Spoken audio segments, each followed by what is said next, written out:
Oof, excuse me. Let's get back in this. Load up our game here.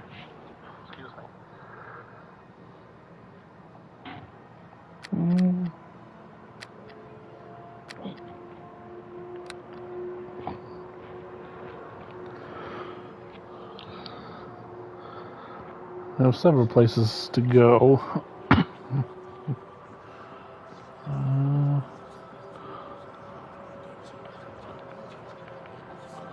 Character sheet. Let's see, we're under 4,000 to level 8, which is good because that gives us our next strength point. And so you see we have 15 strength, 10 dex, 14 constitution, 10 intelligence, 16 wisdom, and 12 charisma. I could have dropped dex down to 8 and probably put 2 more on charisma, but I didn't. Because reasons. I need to explain myself. I don't like having negative modifiers.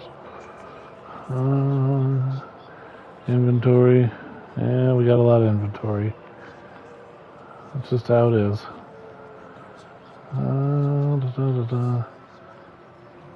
AC's at 21, so it's not terrible. And we bonk things on the head. Because that's how we do.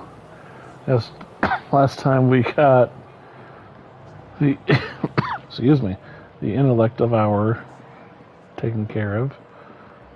Now we're going to see if we can't get that boss out of the way. And we can go to Black Lake, or I guess it's Vegas Nest. Where's my map? There's my map. Black Lake is on the other side. He runs a zoo. I mean, we're easily gonna get to where we need to be, it's just...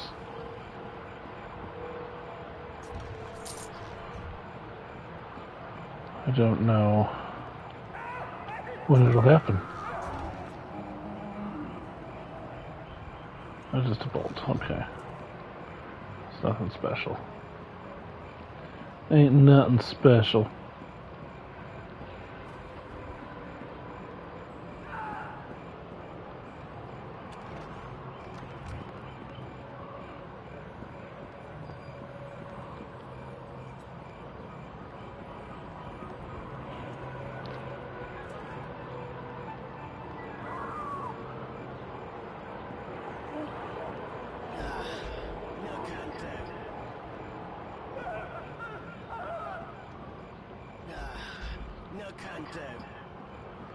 I'm pretty sure there's nothing up here I can go into, but, you know.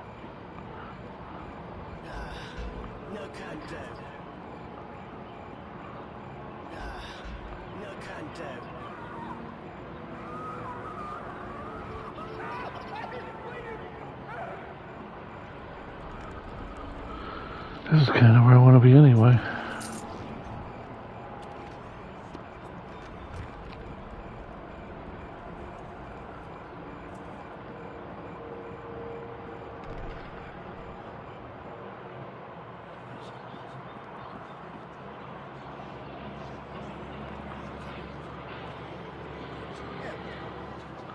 Greetings, stragglers. Forgive my disappointment, but your arrival brings me no joy. Where are my manners? I am Bertrand. You'll forgive me if I'm a bit distracted. I've been hoping that, well, I need not burden you with my troubles. What are you waiting for? I've been watching for people fleeing the zombies. I've lost track of my brother in the commotion. Was hoping he would come here. Tell me your brother. His name is Marcus. Marcus Penhold. Shouldn't worry. He's quite competent. The heirloom he carries is a powerful one, too. Was he a mage, perhaps? Kept a journal? Yes, that sounds like him. Have you seen him? I'm sorry, but I found his zombie, but I found his body. That cannot be. I will not believe it. Not until I see the belongings with my own hands.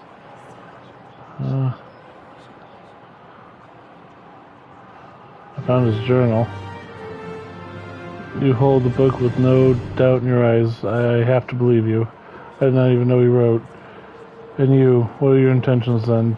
You have his journal. Was there anything else, a family heirloom, that I would request returned?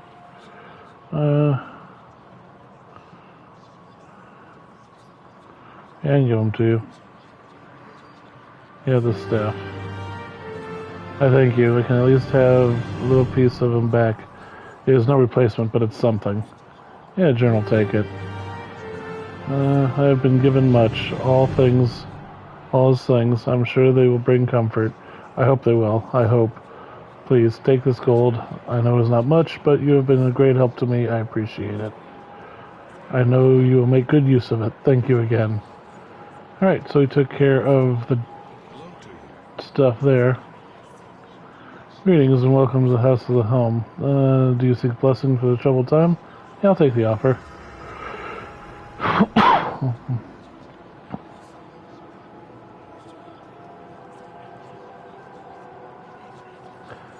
You offer basic temple services. Do you have what I want? That's what it boils down to. That's a neat one.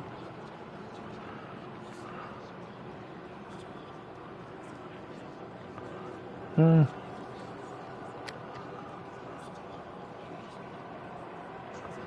a regular warhammer.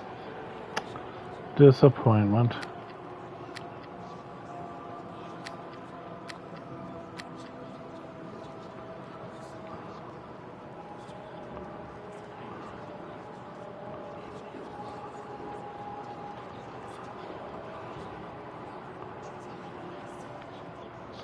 Alright, so I was able to get rid of some carry weight doing that too, which is nice.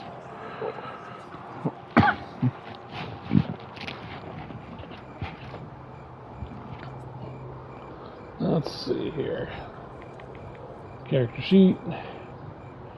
Alright. Gave me 100 experience. Nothing special.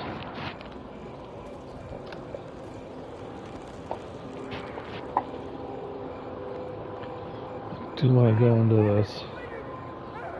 If this is the...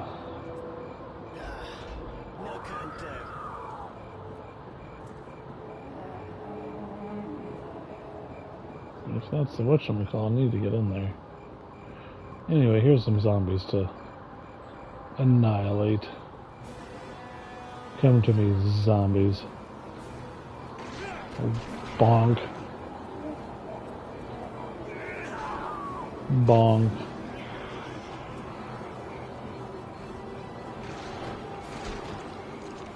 Done and done.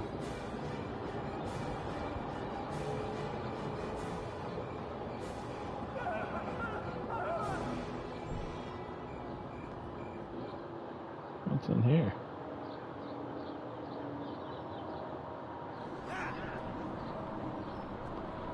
A zombie.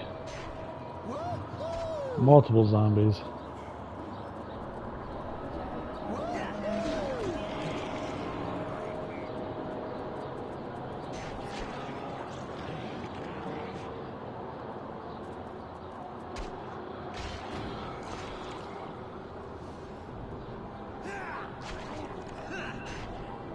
So these are 59 experience points. That's pretty good.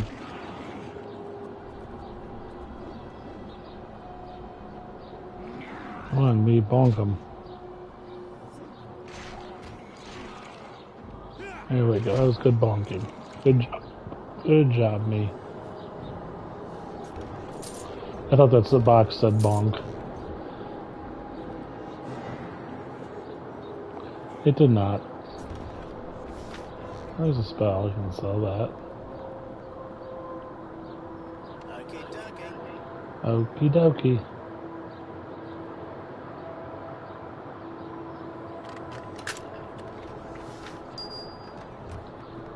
Okay. There is the downstairs. Okay, good. This is where I want to be.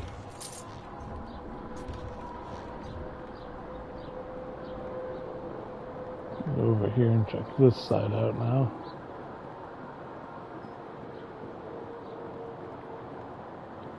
Couple barrels. Some monies. That's an exit. I don't want to exit, I want to bonk. We play the game to bonk. That's why we do it. I'm holding off on Dragon's Dogma 2 because they announced the new DLC and I'm very excited. I will be streaming that when it comes out. Probably create a new character, make me sad, but we'll redo the adventures. It'll be fine. We're having fun with Sir Bonkington here.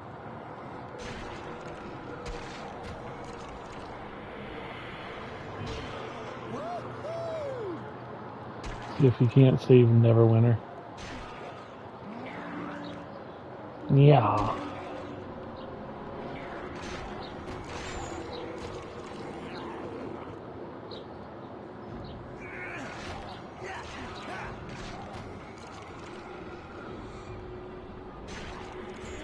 This is literally where I wanted to be, so I am pleased.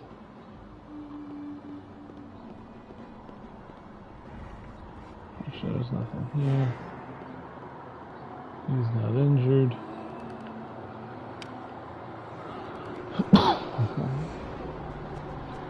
We're not blessed. And we have saved, because remember, save early, save often. Yeah, almost 25,000. A few more zombies will take care of it.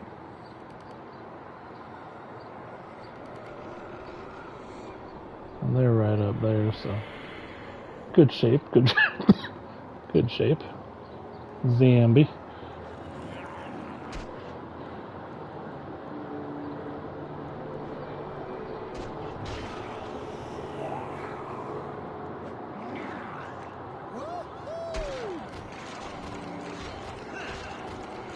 Bam, bam, bam.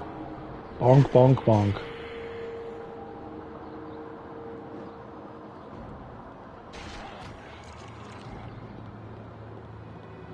Here comes Halfling Death!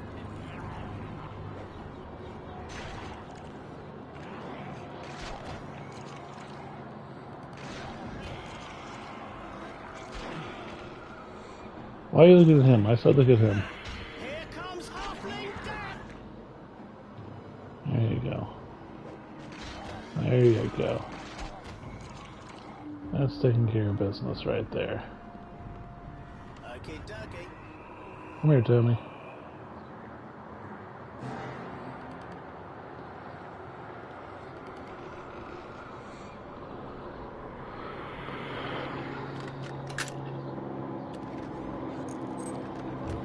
Thieving tools.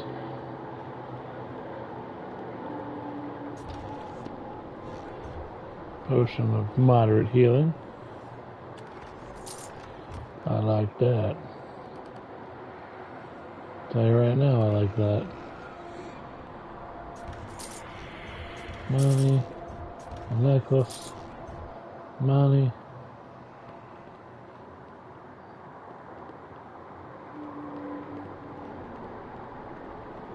We opened that chest already.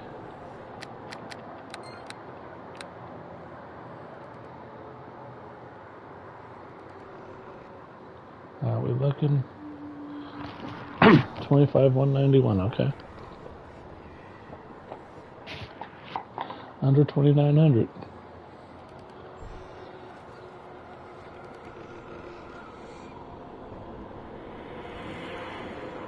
My attack is denied?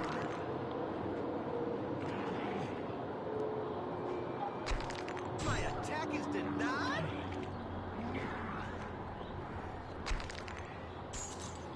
My attack is denied?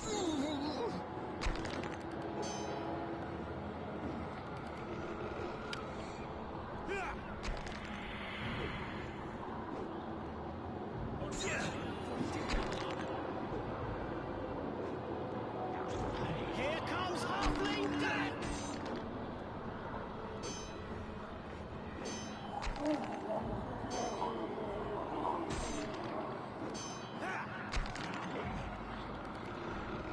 Okay, well, let's try this. My weapon's ineffective.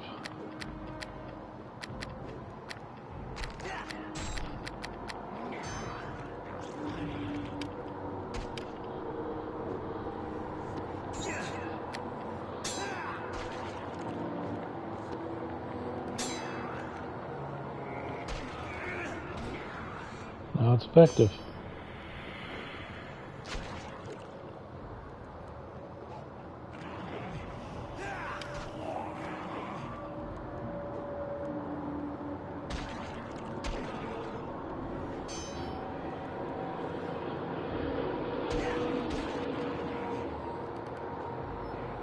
Here comes Halfling Death!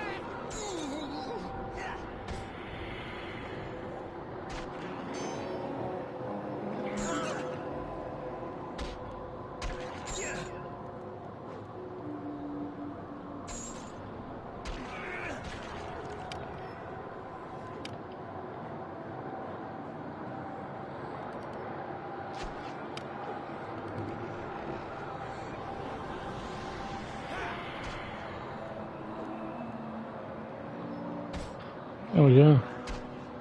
So he's doing damage, and I'm doing damage. That's good.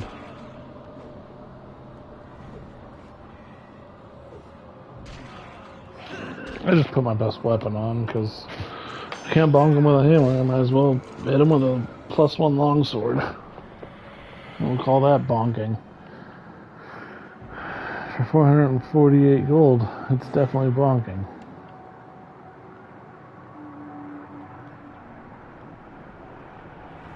Having a weapon that's ineffective, that was scary. Oh, it's done. There's the thing. Okay, dokie. Sure gonna roll with the sword. It's fine.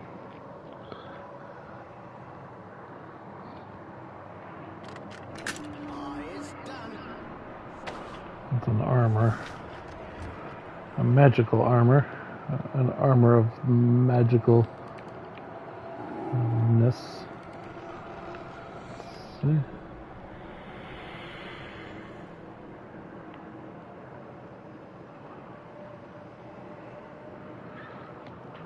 But 449 was very nice. Just see Blessed is starting to wear off.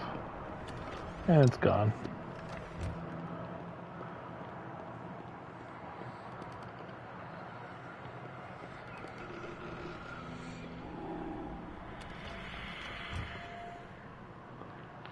Go ahead and rest here.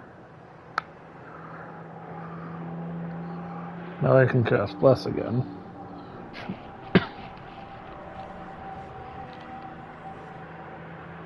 Okay.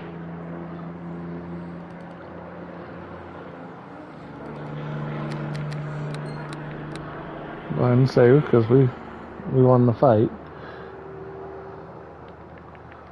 I see it gave me pretty good experience points. At 25,639 now. That's getting there.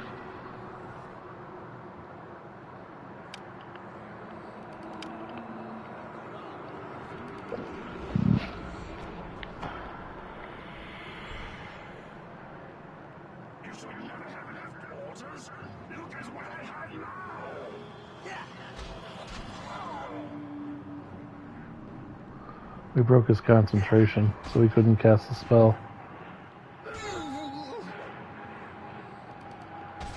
Well, that looks like a lich if I've ever seen one. He's got a skull for a head.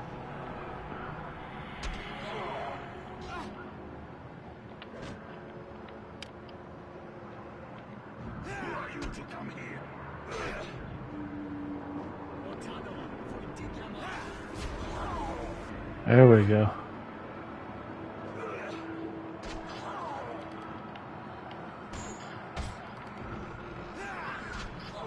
I'll say, you should be getting some sneak attacks.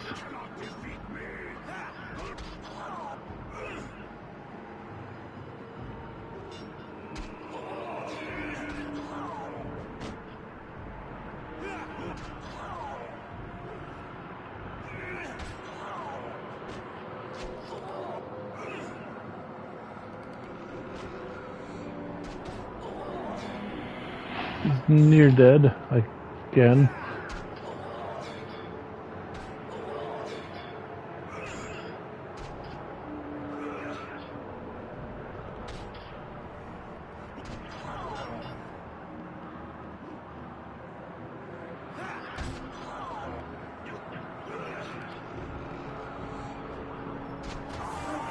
And down he goes.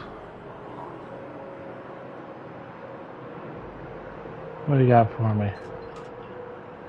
A dire mace +1.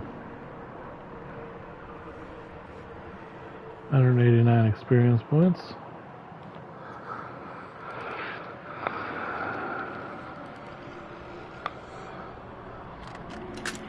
It's done.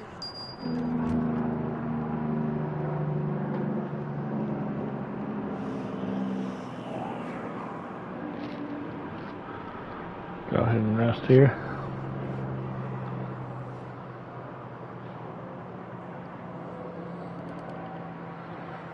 If it sends me downstairs, then I'll go back.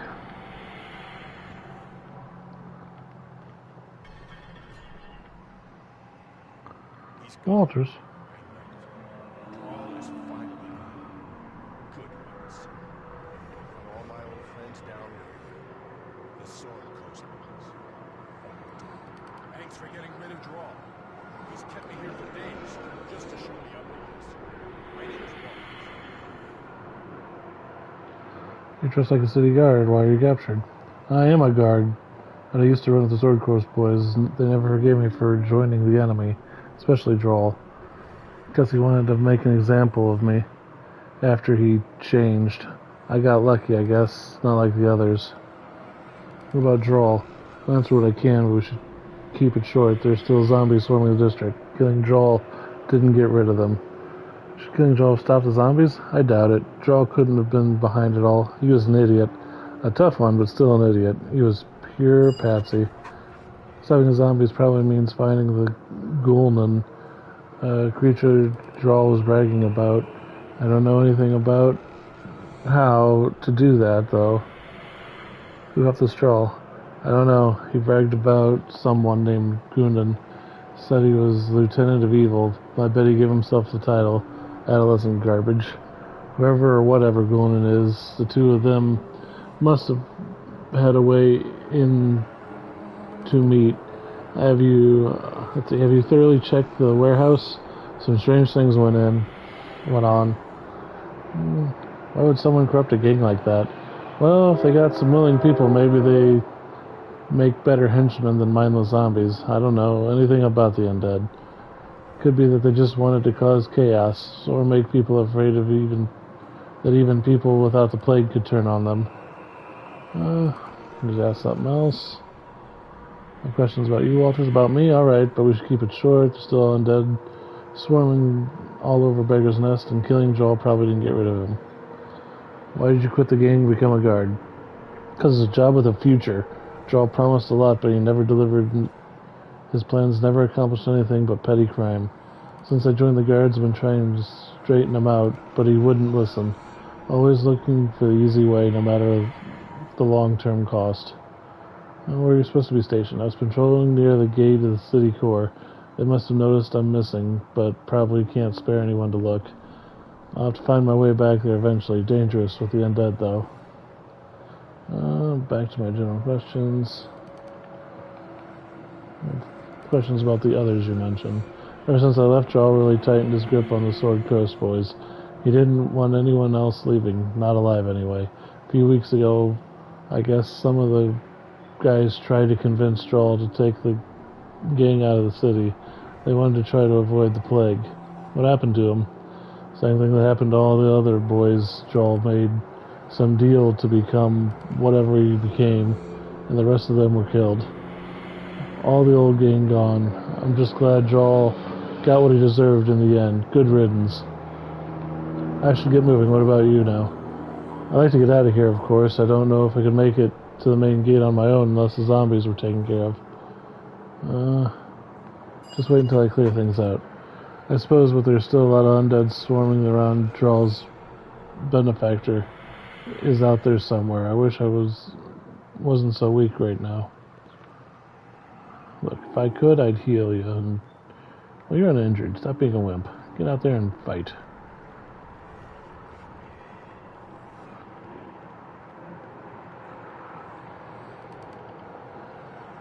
I don't need that. No, I don't need that.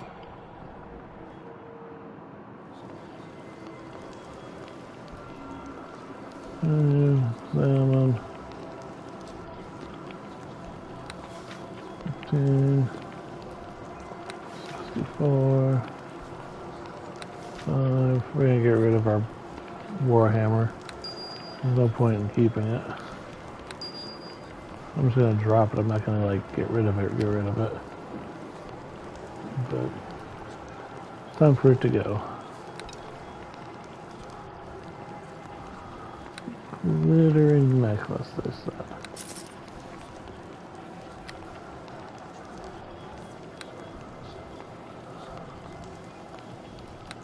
It's a fire-resistant robe.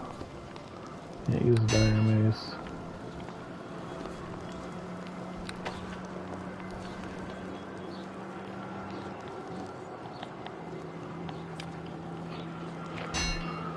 There. Push comes to shove, I'll do that.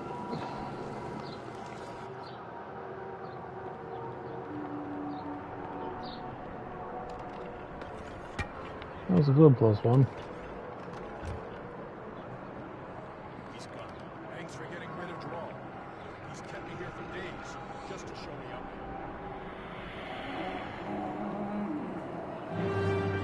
I think I suppose I could try. I'm pretty weak right now. Guess not much choice.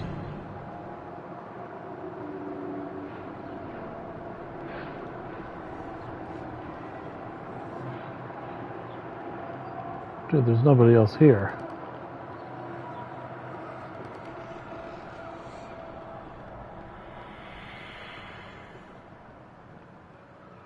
I will follow you back. We will go together. Ain't nobody gonna come after you.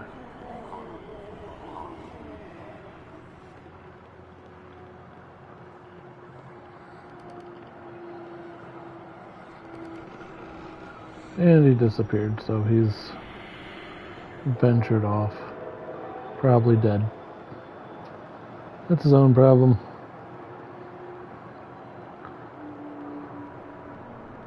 Don't get caught by zombies. Be better than them. They're brainless. Character sheet. Okay.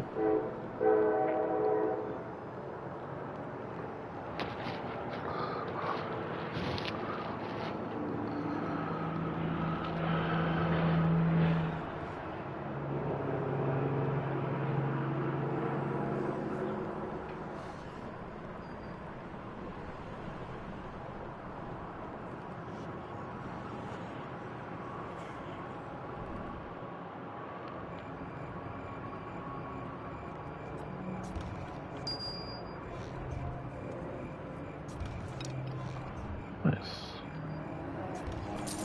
Okay.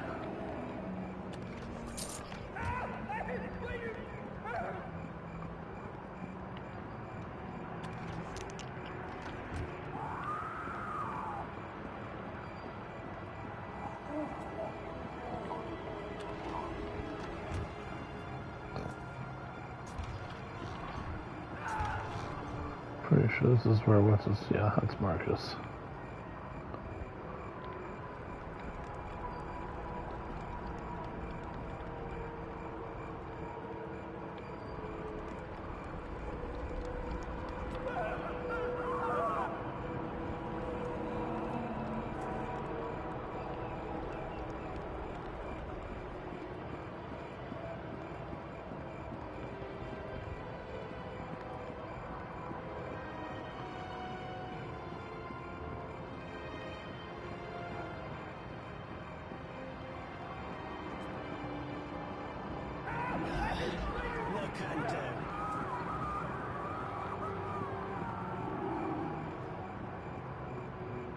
Couldn't do it.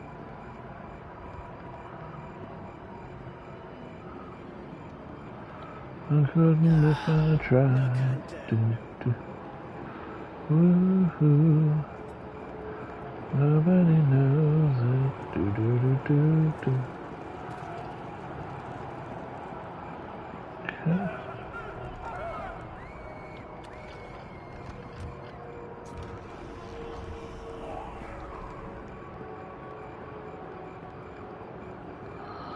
See if I can't walk over there.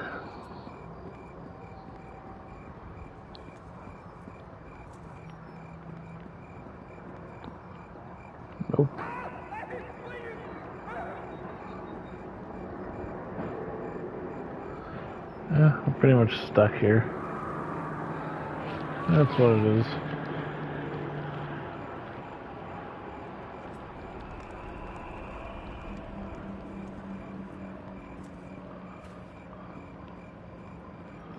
Merchant Shingle.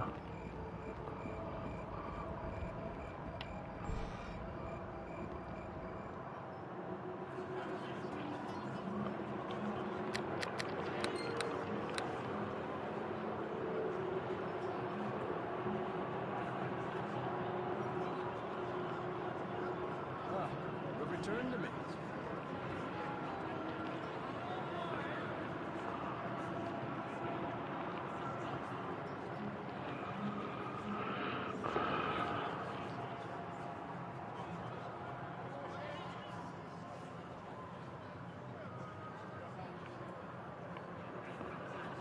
Alright, so we need to head to the west. Need a recap?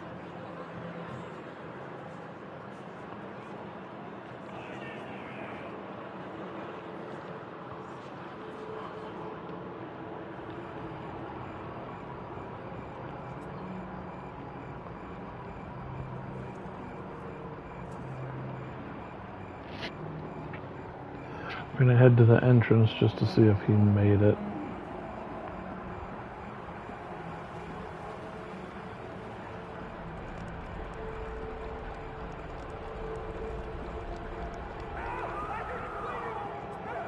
Yep.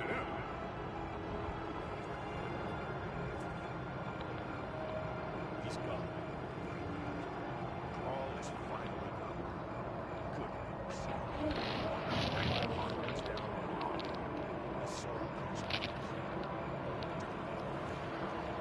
Thanks for getting a draw.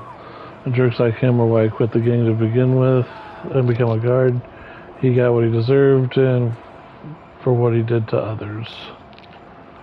Okay. I'll be staying here. I can't do much for the Sword Coast boys in my current state. I gotta realize I'm not one of them anymore. Good luck out there. I hope you fix that Gulnin Joel talked about. Get some vengeance for the dead. Okay. So we've seen Walters is fine. He lived.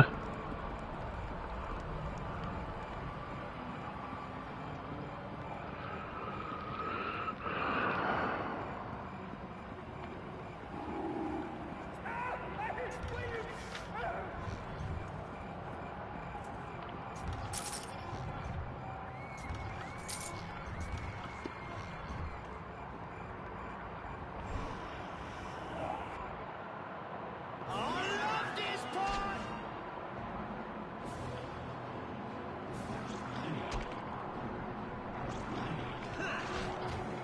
There we go.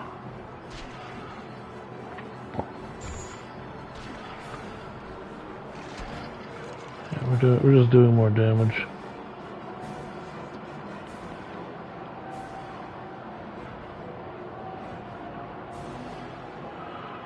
Parchment details, ingredients, cooking instructions for loving bread, delicacies, and parts of Neverwinter.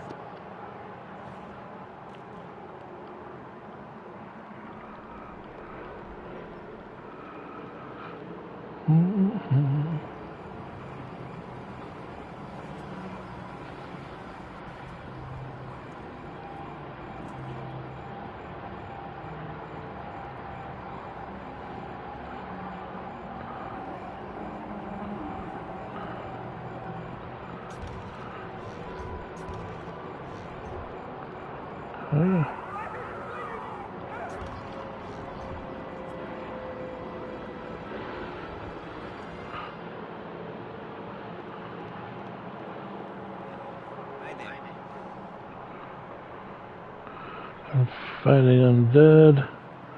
You need some help. Could use some, probably going to be dead in an hour. I know something about these undead. What do you think?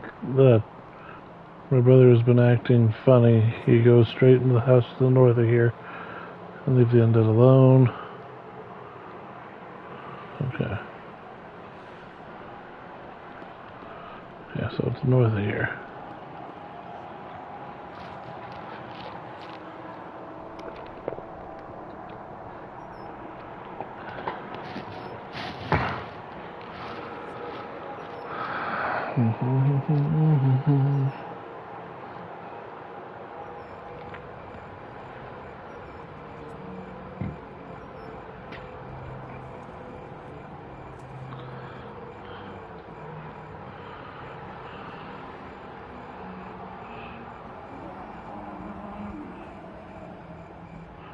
Make sure this doesn't have an entrance to the house. Nope.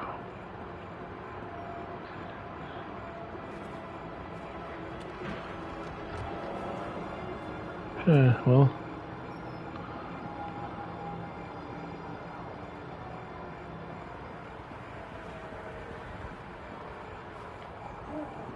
That's it, so see if we can't find the entrance. Go on in.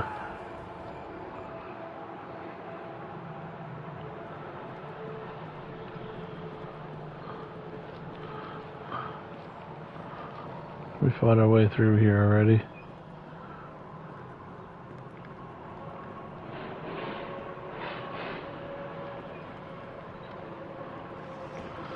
Yeah. Then we worked our way down.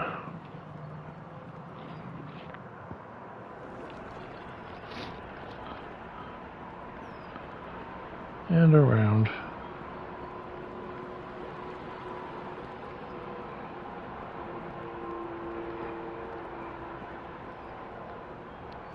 Oh, just beetle droppings, okay.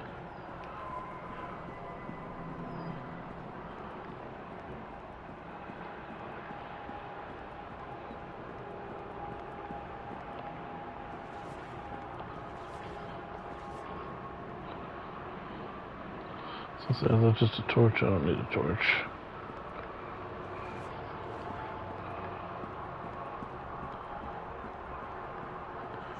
If I can't do anything here, then I'll go into the downstairs, but I'm hoping to be able to do something here.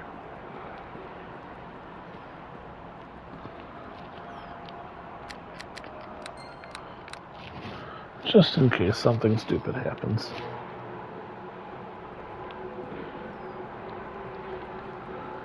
Believe me, it's entirely possible. No contact.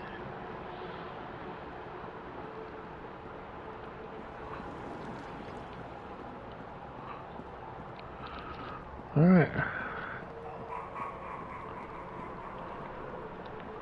Laughed at me. The game laughed at me in my sadness. That's fine. I'm actually in okay shape now. I was a couple levels below this before. What's my health now? 79. So I was at like 48 if you remember, 49. So I've almost doubled my situation here.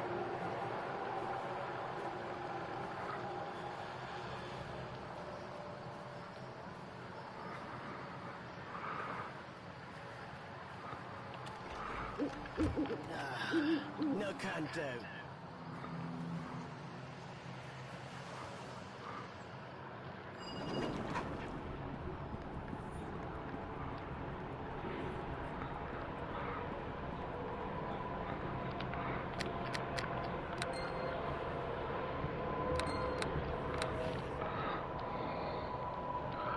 I definitely want to override Bonk.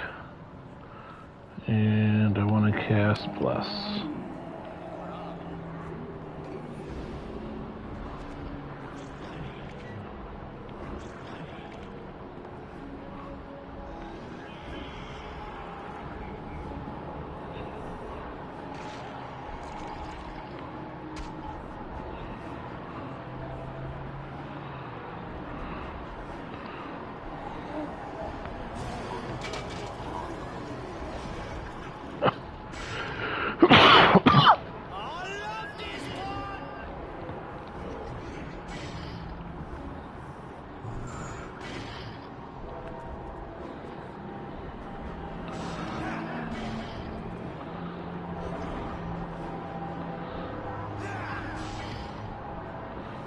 Badly wounded.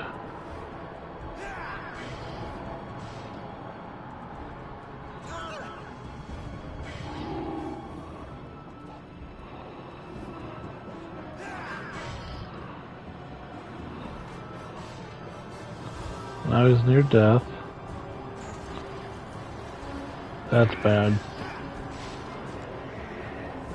That was what I was trying to avoid.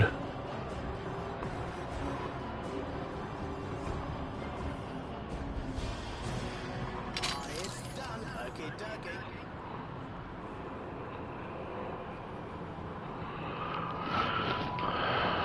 It's done. It's done. Okay, dokie.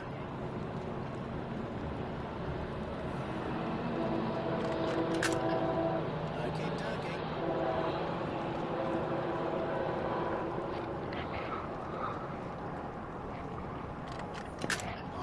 It's done.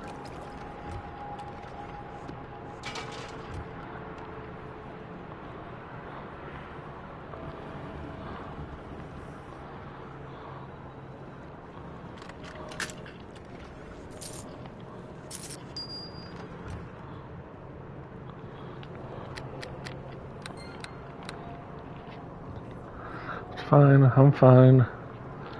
Mummies are scary. Okay, dokie.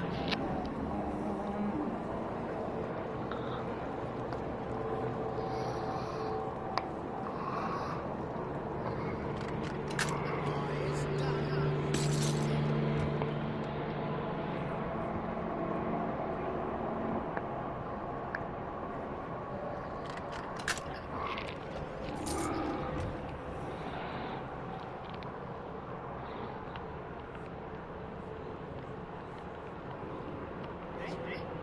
Look at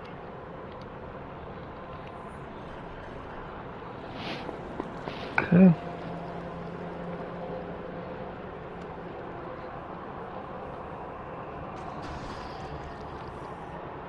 okay, dokie.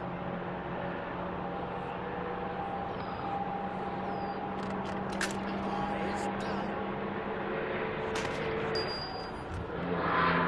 Okay, dokie.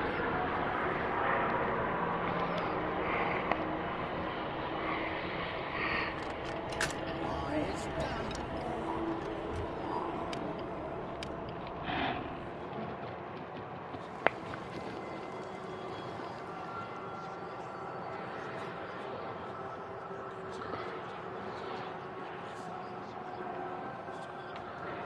One of the Temple halls revealed services. that Lord Nashor himself humming the tune in the halls. People are beginning to take notice of you.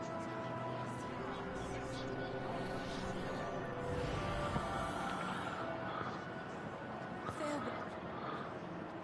Alright. That's better.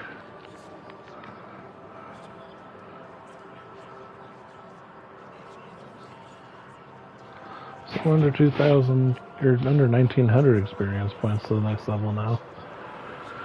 If I really want to get technical. And I do. So there's 24.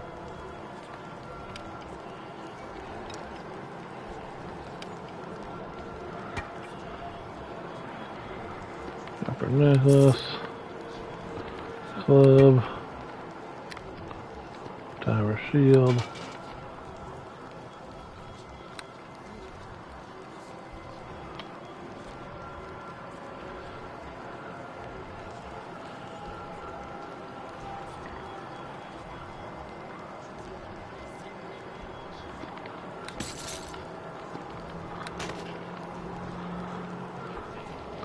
The Armor of Comfort.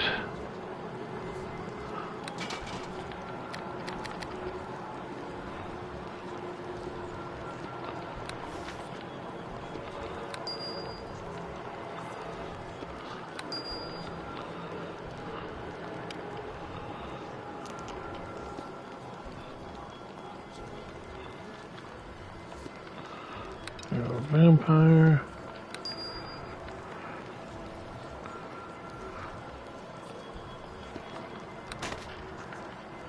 Soul.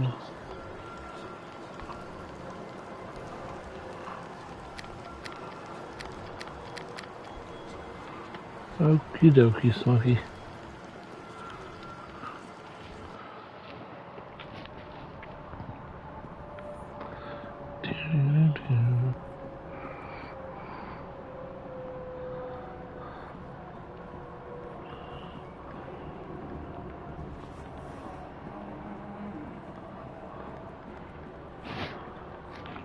And save. Save that up.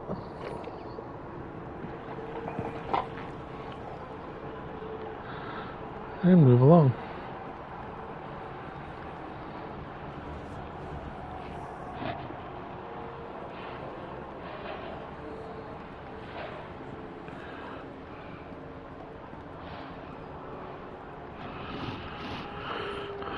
Yeah, I think everything is situated for the most part.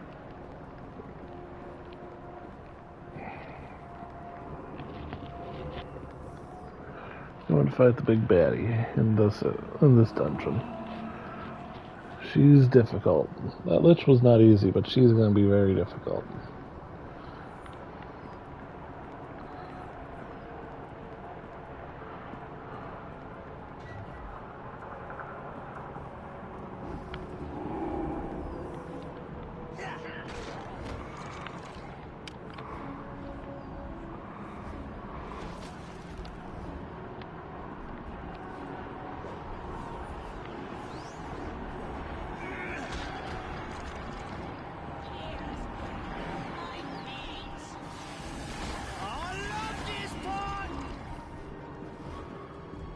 Uh,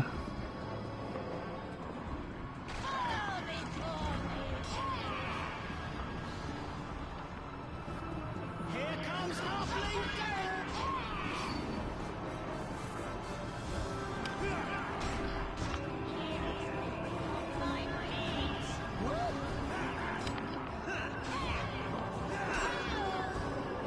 Here comes Halfling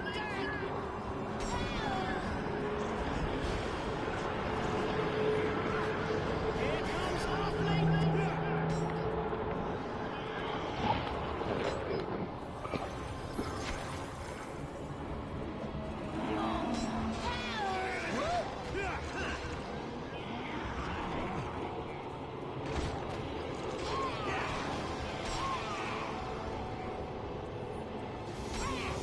I love this part!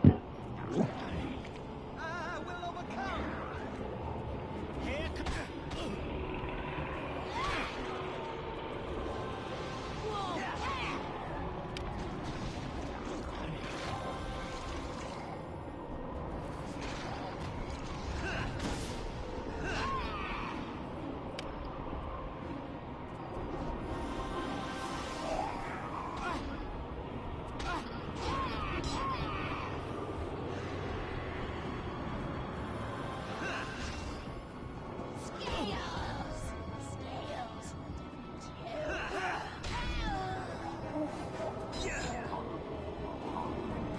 she hits hard.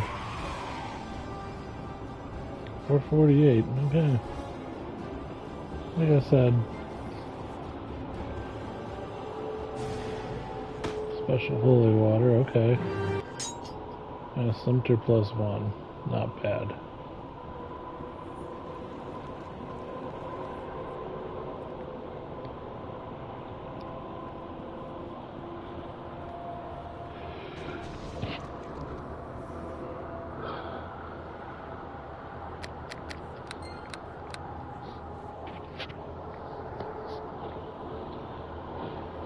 So what did that do for my leveling? We're under 1,000. Sickle.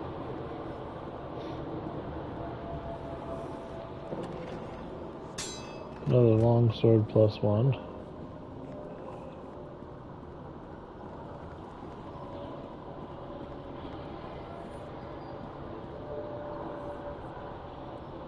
Go ahead and rest here.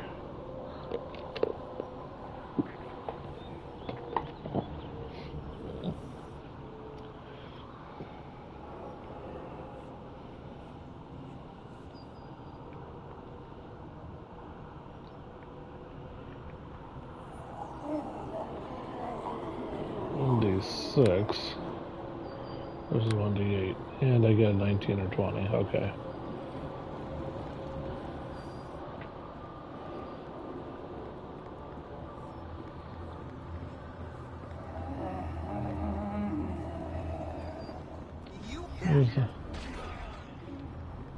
There's a zombie over here. There was a zombie over here.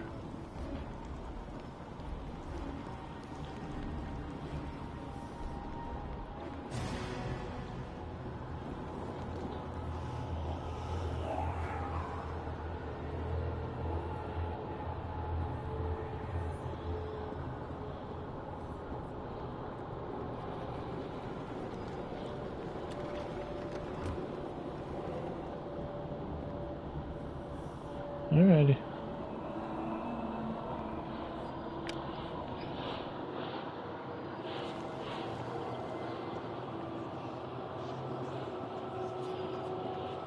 One of the bar, I believe I heard Lord Nasher himself humming the tune in the halls. People are beginning to take notice of you. I'll have recovered another reagent for you. I knew you wouldn't let me down. One, two. I heard of the trouble in the Beggar's Nest. This malevolent thing was behind it, as if the plague was not enough. Where others have found only failure, you have discovered shining success. Neverwinter is in your debt. Battling the plague has drained the coffers of Neverwinter. I regret I cannot offer you more than 500 gold pieces for all you have accomplished. Thank you, that's generous. Farewell. May Tyr guide your steps. Well, thank you.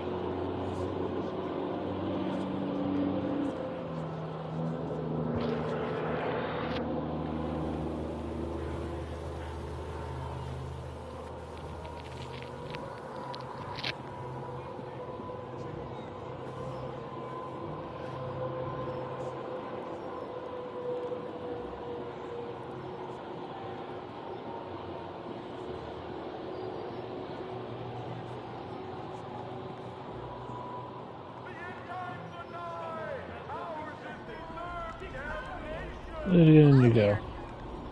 Zombies are all gone. I don't know what to say. I'm so happy I'm able to go home.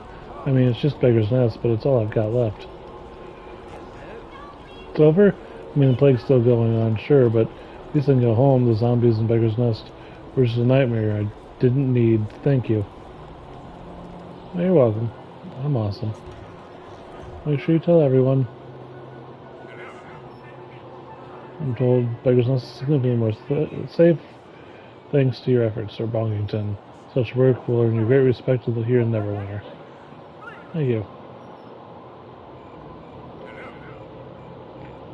Don't know what's been happening, but the undead have dropped off completely. Not much to do here now. Don't even have to worry about my missing man. Walter's made it back in one piece. Thanks to you if you had anything to do with that. The plague is still a concern, of course, but there are things being done elsewhere for that. I just hope I don't get used to the stink of burning dead before we beat it.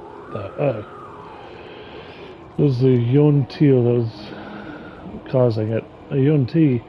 What the hell was one of those things doing in Neverwinter? Wait, it was one of those water raven beasts brought in. Damn them all. I know you need the cure and all, but I lost good men in the zombie horde. Blast it. Who let the snake beast loose? I'd better get some answers when I file my report. Well, Beggar's Nest should be fine now. I should hope so. You took big risk wandering around there. Could have turned out much worse. Thanks for all your effort. Goodbye. Good luck wherever your duty takes you. Make sure you keep Aberth apprised of what you found. I hope the day finds you well. Looks like things are finally settling down in the Beggar's Nest. Things are pretty quiet here at the gate now. The threat in this area is gone. Saves the guards a lot of worry. I know, I'm awesome.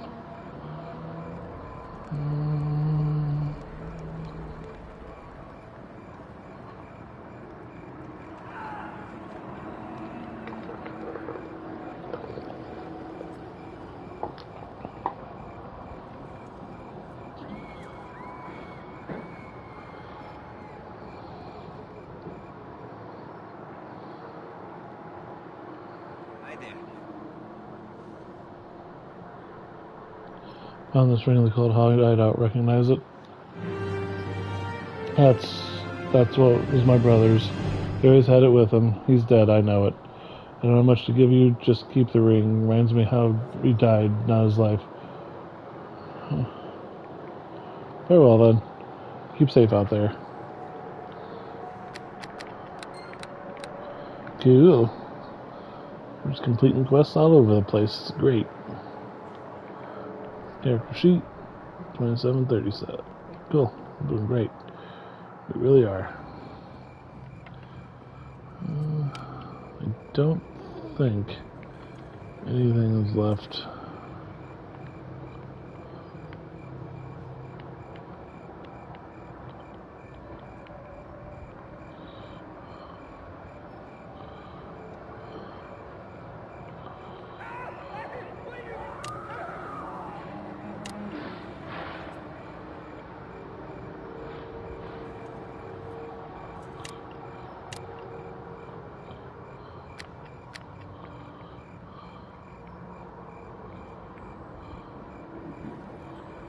Huntsman.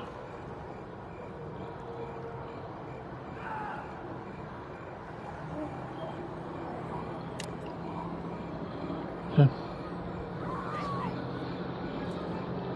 Just want to talk. Oh, what do you have in mind? Do you have any advice, suggestions you can give me about my mission?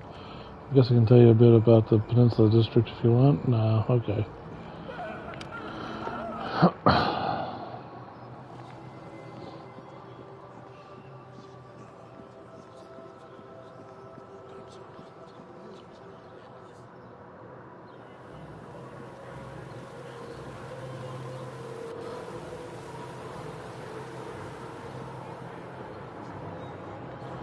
I want to go into the whatchamacallit place.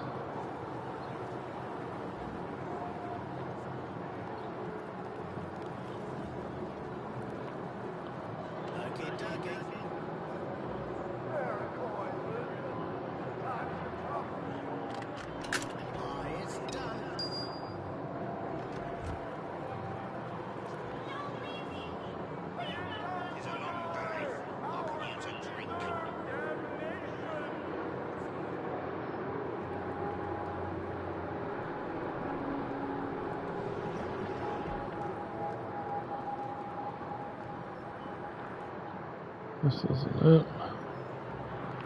Where is it? This is it. This is where I want to be.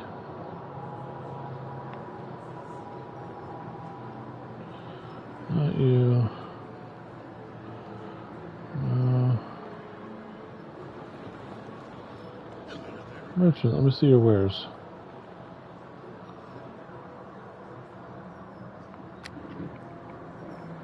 A guy can dream.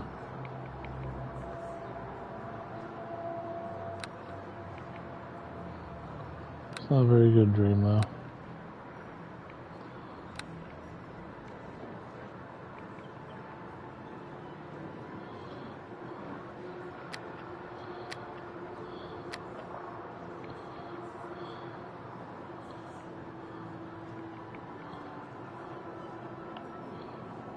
$60,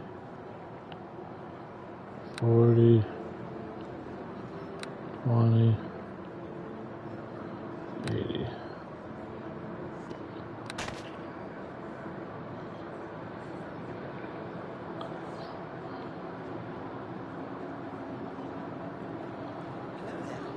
You don't have the look of one of those Neverwinter soldiers about you.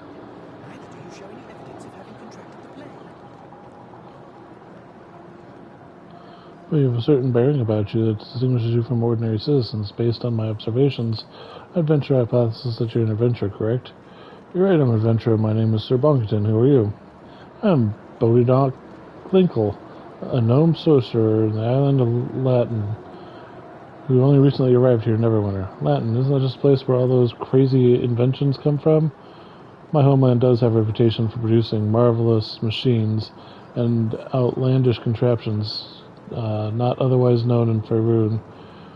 Why we Latinese people guide the analytical principles of science, observation, reason, logic, but don't allow yourself to be misled by rumors and hearsay.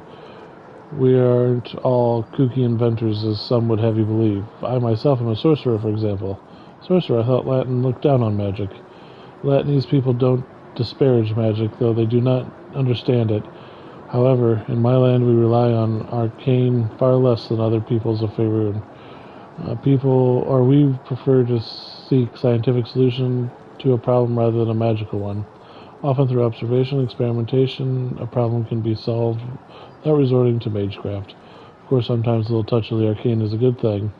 When the situation is appropriate, I do not hesitate to use my powers. Sir, I may be from Latin, but I am first and foremost a sorcerer. What are you doing in Neverwinter? I left my home some time ago to experience the broader world.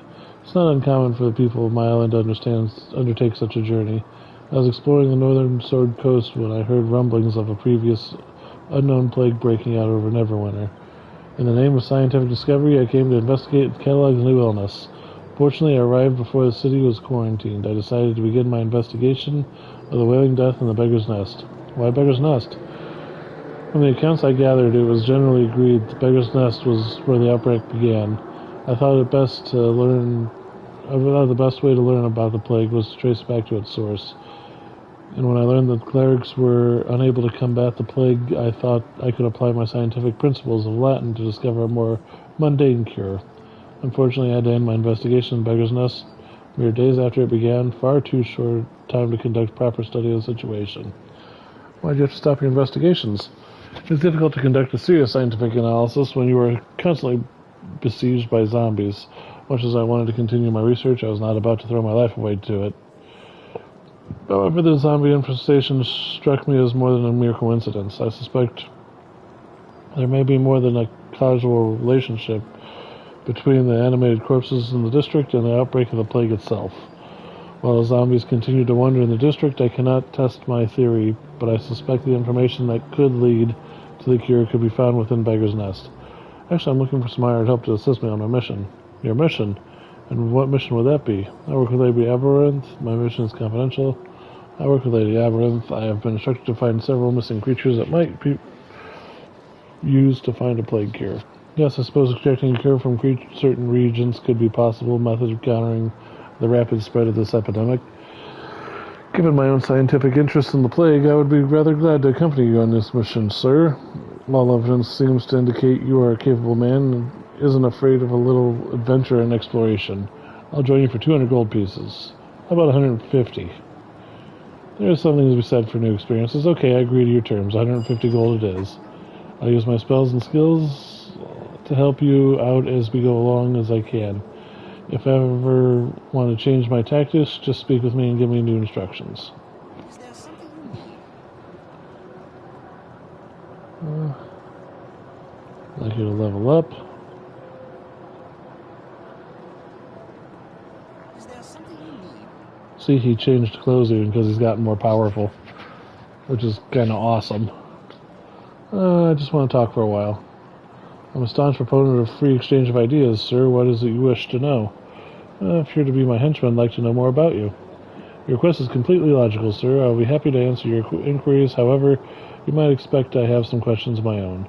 Why are you here, sir? What events underlying basis of your service to Aberynth and the city of Neverwinter?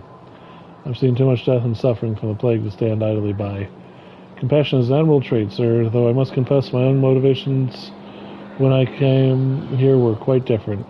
When I heard about the plague, I was flushed with the thrill of scientific discovery.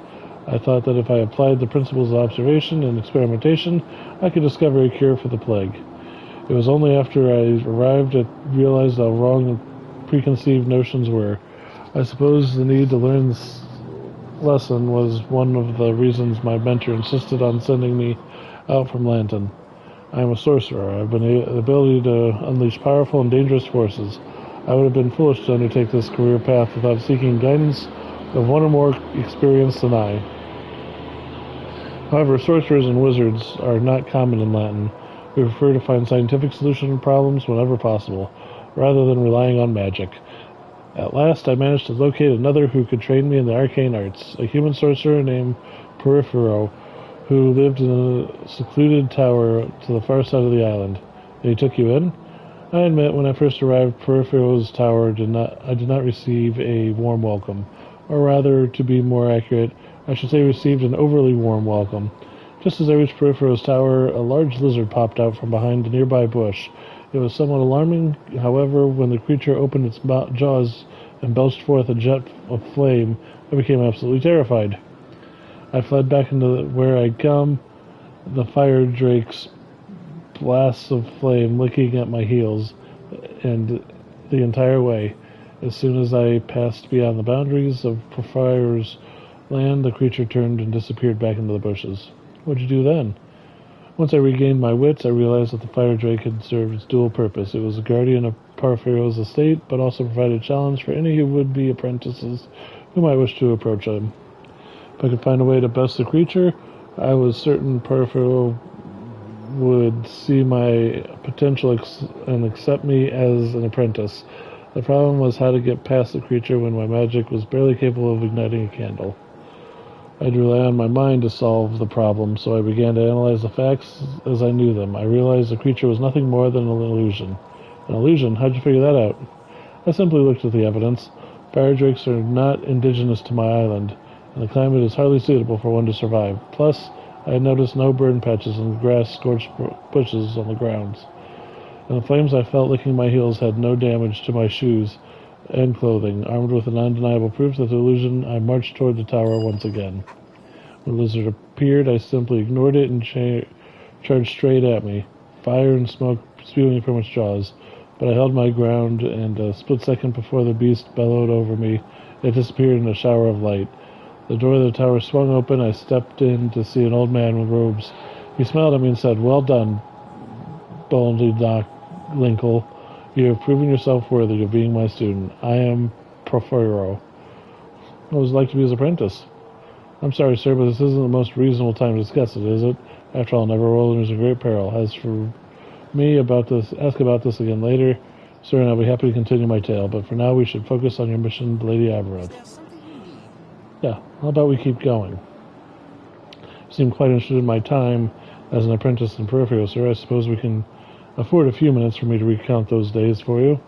Porphyro instilled in me the basic principles of magic and underlying laws governing the arcane. His knowledge of wisdom were an inspiration to me, though his organization skills were somewhat lacking." "What do you mean by that?" "I would constantly stumble across magic items carelessly strewn about the tower.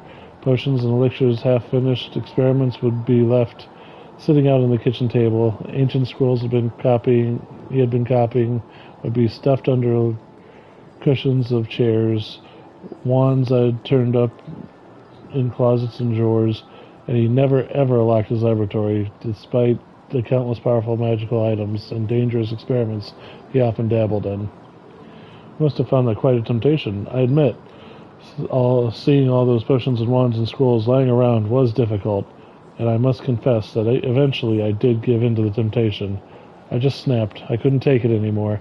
I did something rather rash and completely out of character. I waited until my master left for an extended trip, and then I cleaned up Porphyro's laboratory. I organized the scrolls and potions and wands.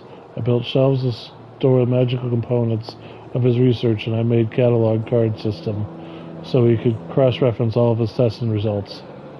Items were particularly powerful or unstable. I locked safely away in a magical reinforced chest with a key that presented Porphyro on his return. "That's it? You cleaned up?" "What can I say, sir? I was young and foolish. Porphyro's own reaction was similar to yours. He couldn't believe what I had done, although he did continue to use the filing system I had set up for him." "You had all that magic at your fingertips, and you didn't even try to use any of it? What kind of sorcerer are you? Weren't you even curious?" "Of course I was curious, sir, but my hunger for experimentation was tempered by reason. I imagined the damage I could have done if I dared experiment on my own. I was an apprentice, so the sensible course of action was for me to follow the lead of my master. Any other course of action would have been illogical." Guys like Spock from Star Trek. Logic and reason can find, but they can be mighty boring. I admit my actions may have seemed overly cautious, but that is the way of the people. Curiosity is tempered by careful analysis. However, since I left Lanton, I found I am growing more bold in my quest for discovery. After all, I did come to a plague-infested city in order to choose to chronicle a new disease, among other things. "What other things? What do you mean? Is there another reason you came to Neverwinter?" "I'm sorry, sir, but I should not have said anything about this. to you. It is really a trivial matter, and you have far more important things on your mind. You can tell me, Bolderdink. Maybe it's something I can help you with. Ask me about it at some other time. Okay. Let me get a drink here.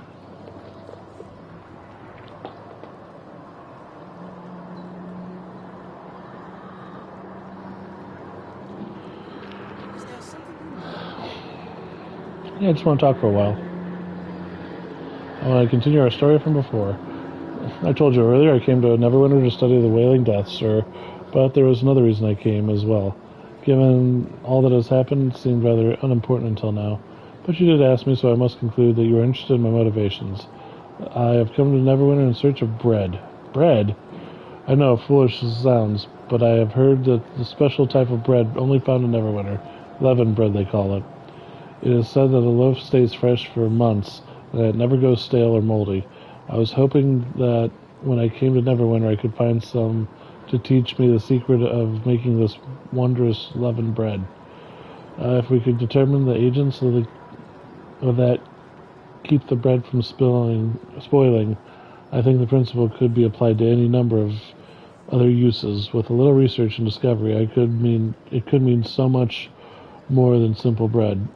But you haven't found anyone to give you any recipe yet. I looked for some time when I first arrived in the city, but it seems the secret is known to only a few master bakers, and unfortunately, they have all been claimed by the plague. Suppose someone still has a copy of the recipe somewhere, but the more I witnessed the death, the more suffering in this place, and the less important discovery the leavened bread became. I believe the discovery of the leavened bread recipe could have far-reaching benefits, and I would like someday to be able to bring a copy back to my home of Lanton. But I know the mission is more important, sir, and I will not let scientific curiosity get in the way of your work. Well, I happen to have the recipe right here. You do? This is wonderful, yes, exactly what I need. I have no gold or treasure to reward you, but there's one thing I can offer, a small token, perhaps, but it is all I have. Before I left Lanton, I was given this ring by my master, Porphyro. He said it embodied the essence of discovery and the quest for knowledge. Because you helped me in discovering the miracle of leavened treat, I feel you've earned your right to wear this ring. Thank you. The ring comes from the island of Lanton. The ring comes from the island of Lanton, island of discovery and invention. It has great power to grant insight to its wearer. I regret there is nothing else I can give you, sir, but once again I thank you for what you have done. But we should return to our attention to a greater matter and resume our mission. Avareth is counting on you. Is there something you need? I think it's time we part ways. Yes, go. You. Yes.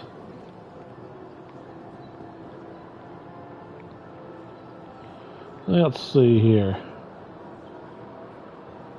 Lantern ring.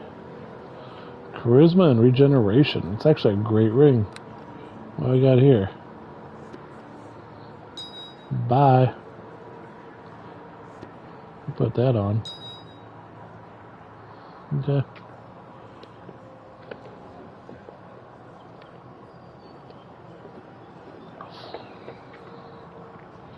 So you can wear the same type of ring, but it wasn't giving me any bonus. See, armor bonus AC, I already had that. From this, the Cloak of Protection.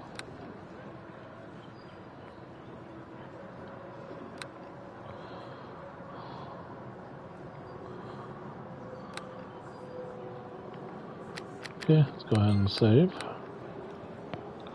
So my charisma is 13. Cool. See, charisma 13. Hooray! The regeneration's nice too. Don't kid yourself.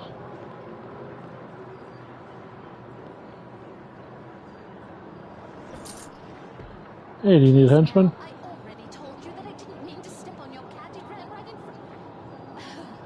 You're not that other one. This is actually my favorite henchman. Oh goodness, how embarrassing. Why does this always happen to me? Who are you? Before I tell you anything about me, would I ask you a question, if you don't mind? Go ahead. You're not one of those dirty, underhanded, conniving thief types, are you? No, I'm not. Why do you ask? I have nothing to do with the problems of irritating, despicable, or despisable thieves ever since I left. But that's not important right now. Let me introduce myself. Okay. My name is Linu Laharl, devout priest of Seren Moonbow. I seek to continue my adventures and hiring myself out as a healer.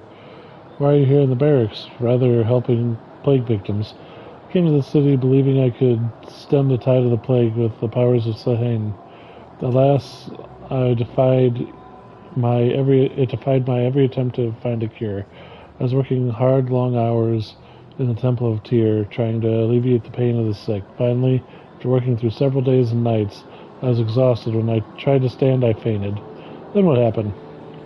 Well, I fell over and bumped into a glass statue, the symbol of Tyr.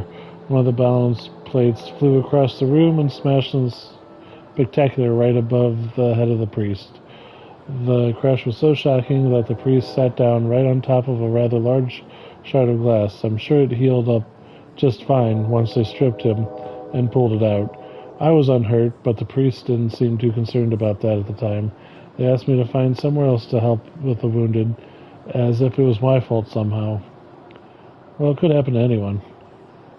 You kind of say so, but I suppose it didn't help that I accidentally lit the altar on the fire the previous day. Are you really that clumsy? I'm not really clumsy. I was just tired. My troubles don't come from a lack of dexterity so much as poor timing. Don't worry, I'm good in a fight and an excellent healer. Each day I've been assisting victims in the plague with the slums of the Black Lake District, where they lie in the streets ignored by the residents and guards. That's good for you. Well, not anymore. The last time I visited, I was a couple of days ago. I was attempting to help the sick old woman from being on the street when I was set upon by several thugs. They attacked you while you were helping a plague victim? People are terribly discouraged because they figured they are going to catch the wailing death, so they aren't overly concerned with morals. In their desperation, they turn to theft, or worse. I want to go back and help, but what can I do? I think if I could earn some experience and maybe some gold, I might be able to make a difference. Do you know anything else about the Black Lake District? Some of the rich nobles have collected exotic animals and made a zoo for their entertainment. The conditions of the zoo were supposed to be disgusting, and animals have been mistreated. I should have done something about it, but the sick and dying in the city are enough to misery for anyone. I heard there's a druid here in the core who is looking for someone to help free the animals.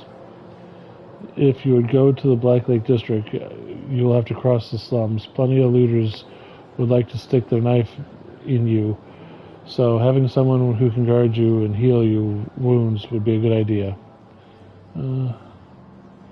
What I need is someone to assist me on a mission.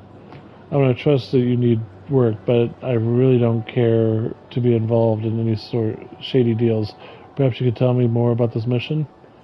I work for Lady Aberith. I must find several missing creatures to be found, creatures that might be used to find a plague cure. Aberith worked hard in to combat this plague, so I'm sure I can trust her instincts in this matter. I would love to work for you if we can agree upon fair price of my service. My goal in this life is to get through with a minimum of pain, but sometimes one has to aim for simple survival. To achieve that, you'll need an experienced healer. I promise I'll do my best to keep you in excellent health, only 200 gold pieces, and you will gain the talent of one of them who can heal and fight. Yeah, we're going to make that 150. Yeah. I will follow you and perform to the best of my abilities according to the orders you have given me, and anytime you wish to issue new orders, you can only have to speak to me again. Hey there, dear.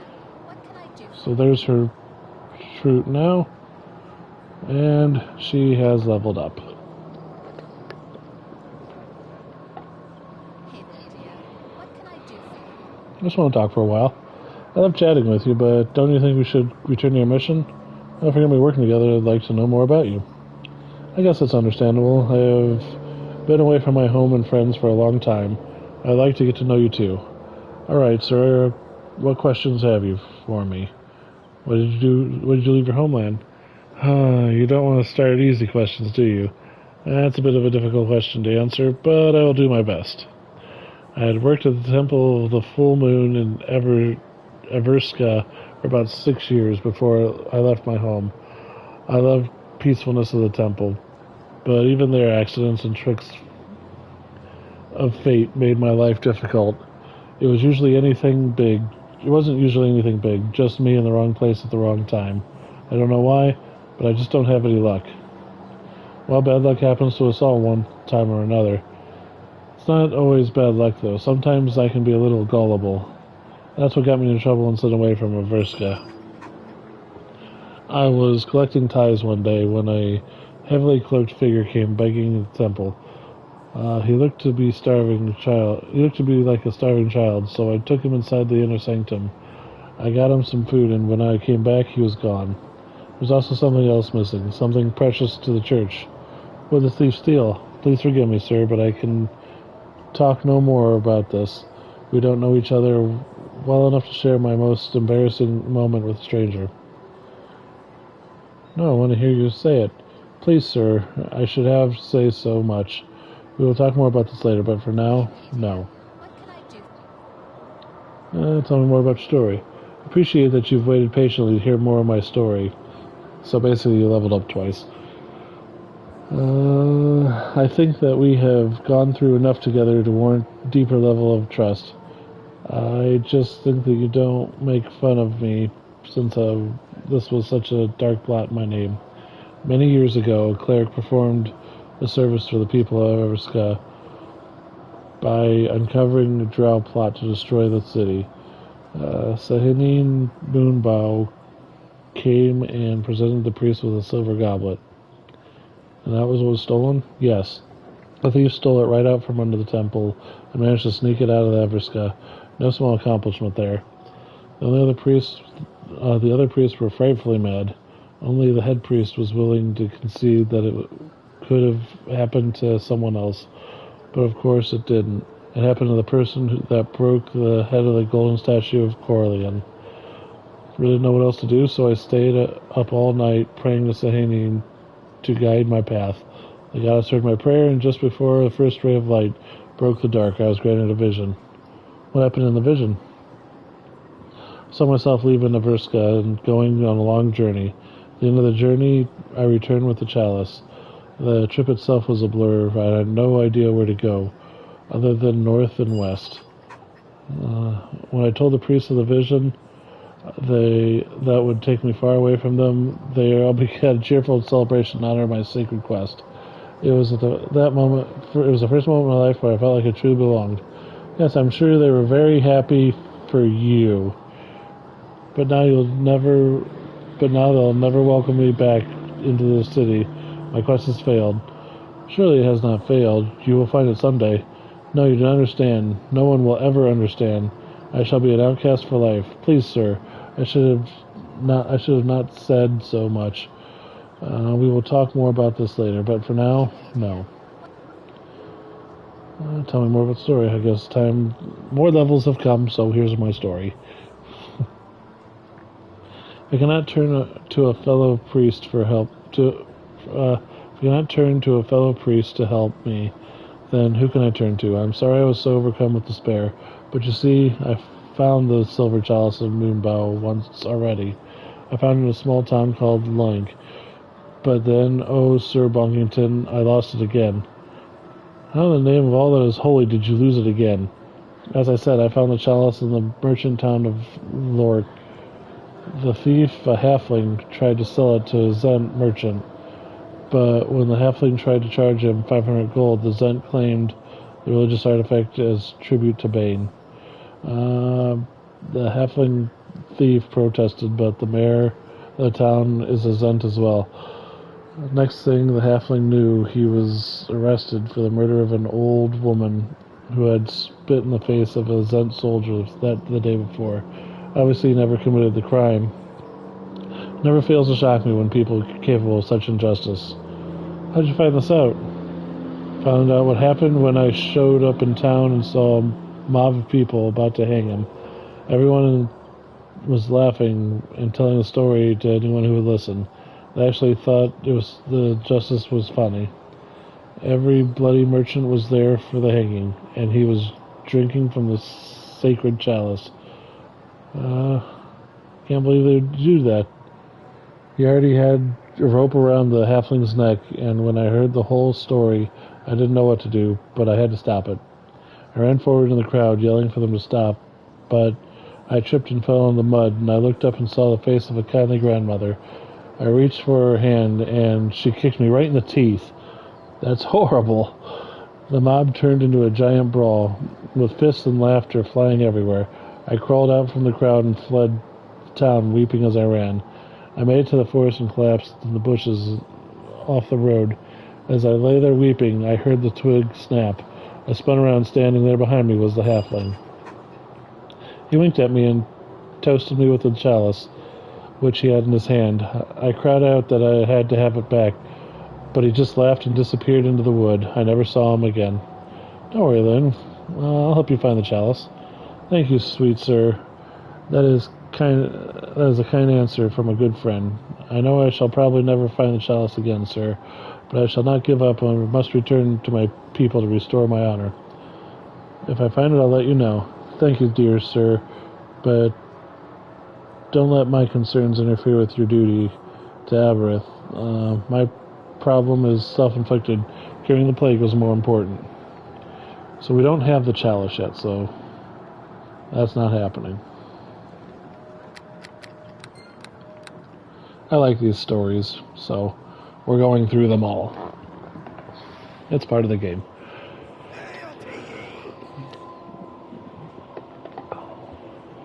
What do you want? Come on, don't interrupt. Good reason. Where can I get some action? Just don't let anyone hear about it. It's not supposed to get around. It's a club for fighting. Call it the Gauntlet. If you want action, that's where you go. Let you pass. If you want 50 gold. Well, here's my 50 gold. Alright, there's your pass. Don't say then got. Nobody talks about the Gauntlet and shows up anyway. Aboard Laid Bear Tavern in the Black Lake District. Give the pass to the bartender. Good luck, you'll need it.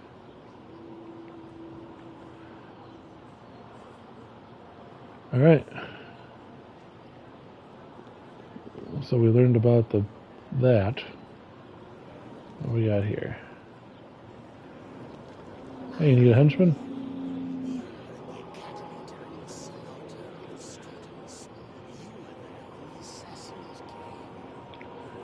Who are you? How do you know about the academy?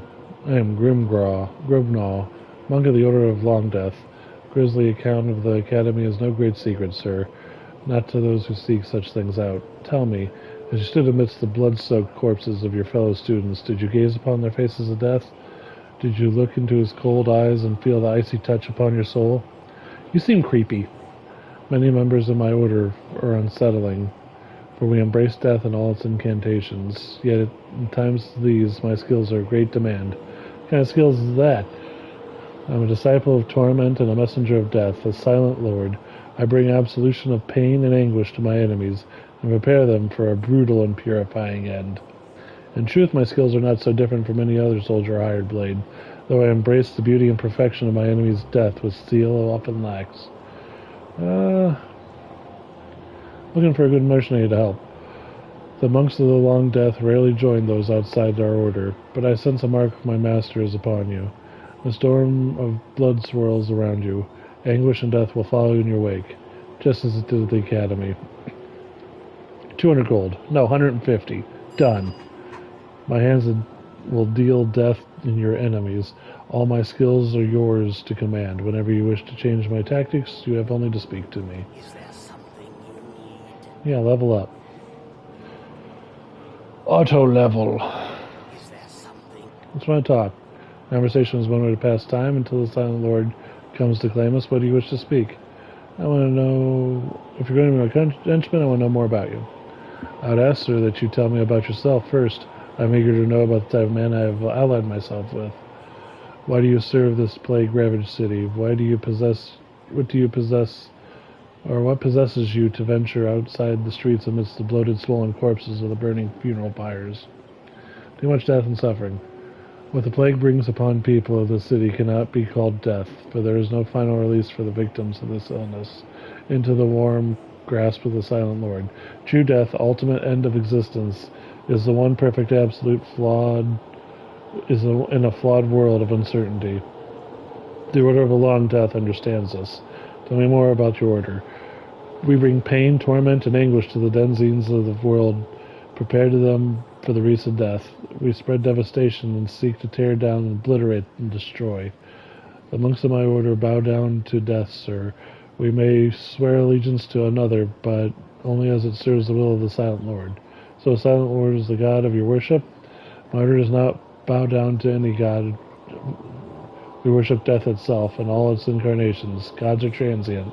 Even a god may die. Baal, Bane, Sirik, but death itself is always present.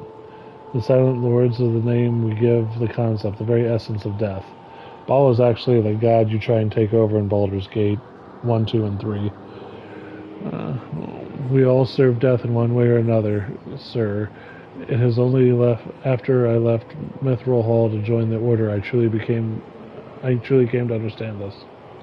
Mithril Hall, is that where you came from originally? Spent several years in Mithril Hall in the service of the Brunner Battle Hammer before I joined the Order of the Long Death. But that was no place for me among the clan of Mithril Hall. I was shunned and reviled by my own kind. Shunned? What do you mean? This is not the time to speak of it, Sir Bongington. Let us return to our mission. The Silent Lord's hunger will not be sated by mere words. Very well, sir. You have been reluctant to speak of my time at Mithril Hall, but you will not let the matter rest. When Brunner Battlehammer reclaimed the throne at Mithril Hall not 20 years ago, it kindled a fierce racial pride in all dwarves of the north. I was one of many who flocked to Brunner's banner, one of many who came to battle in the denizens of the Underdark and drive them into the mines beneath Mithril Hall. But they wouldn't accept you, would they? This was long before I joined the Order of the Long Death, and at first Mithril Hall welcomed me. For even then I did not fear death, and I was eager to inflict it upon my enemies. Therefore many among Brunner's followers shared my love of battle with the reckless fury with which I slaughtered my foes, but none of them appreciated the terrible beauty of what was all around us. Have you ever heard the glorious chorus of screaming and of dying drow echoing in chambers of dwarven mine, or paused in the battle to taste the palpable scepter of death descending upon the field like a cool mist? Have you ever stood over a dying comrade, drinking his pain and fear as his life bleeds away, gazing into his eyes for the glimpse of terrible understanding shining through the final instant that death claims him? That's horrible. After the battles, I would walk among the scattered corpses, fascinated by the truth of their deaths. The others found it disturbing, but I couldn't stop. The compulsion was too strong. As I wandered amidst the twisted, mangled bodies and gazed into the masks of agony forever frozen on their faces, I understood.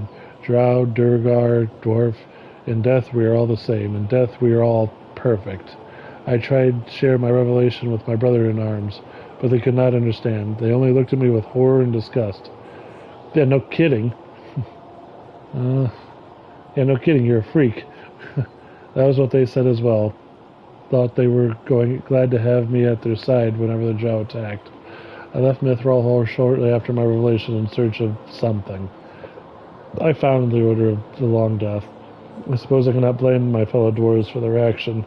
The acceptance of death is not easy. Even among my order, there are those who cannot face the Silent Lord when the time comes. What do you mean by that? I'm sorry, sure, I should not have said anything. No. Is there something? I told you earlier this is a matter of those in my order, sir. But you have proven yourself to be an agent of the Silent Lord. Death follows you wherever you go. I have not been completely honest with you about my reasons to come into Neverwinter, sir. I came here in search of someone. Her name is Alaganda. Like me, she was a disciple studying to enter the Order of the Long Death. We often trained together in anticipation of our initiation. I will not describe our initiation rituals to you, sir, but the Silent Lord claims many who undertake them. Only a few survive, as I did, are welcomed into the Order of the Long Death. But Alanda could not bear the face of her own mortality, and one morning in her initiation she fled, breaking the vows she swore that she would first join the order. You followed her here? I did not follow her right away. The ravages of the ritual had left me broken and weak. But when I recovered, my instructor came to me and told me what I must do. Alaganda has denied the Silent Lord that which is rightfully his. For this she must die. And because I am the lone survivor of the most recent initiation, I am the one given the privilege of killing her. If I am ever to advance further in the order of the Long Death, I must bring back proof of Alaganda's death to my master. Proof? What kind of proof? Alaganda always wears a forged silver ring bossed on a crest of her family, soaring falcon against a full moon. After wearing it for so many years, the ring will not fit over her finger, and she would never willingly remove the ring while she lives in any case. Silent Lord has many tools to reap his harvest.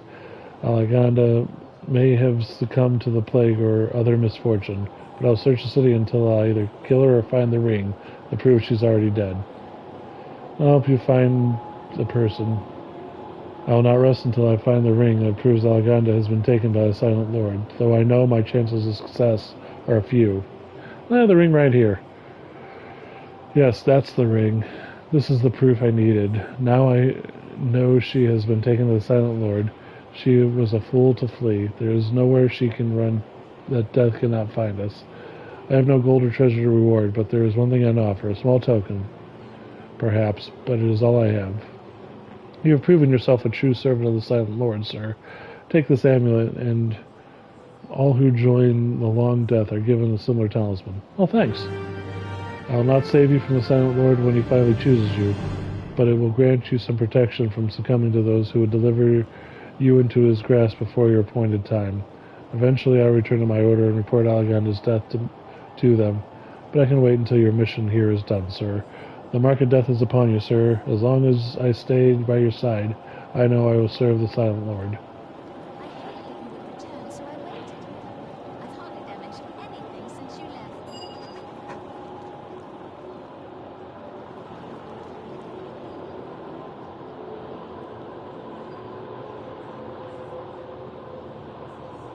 I figured they'd drag.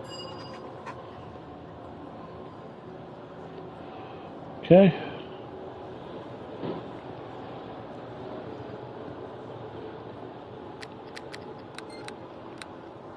There we are.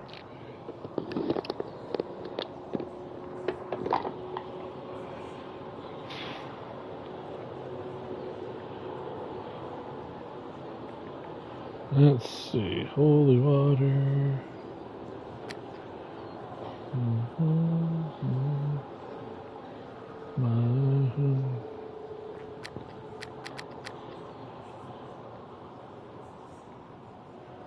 That's a locket.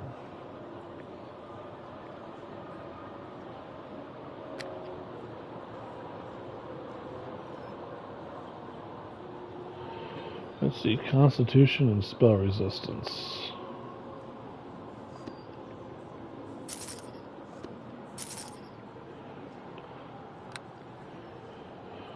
Greetings. I see you are not yet infected by the plague that ravages Neverwinter. Among such suffering and misery, we who are not yet afflicted must be grateful for our health.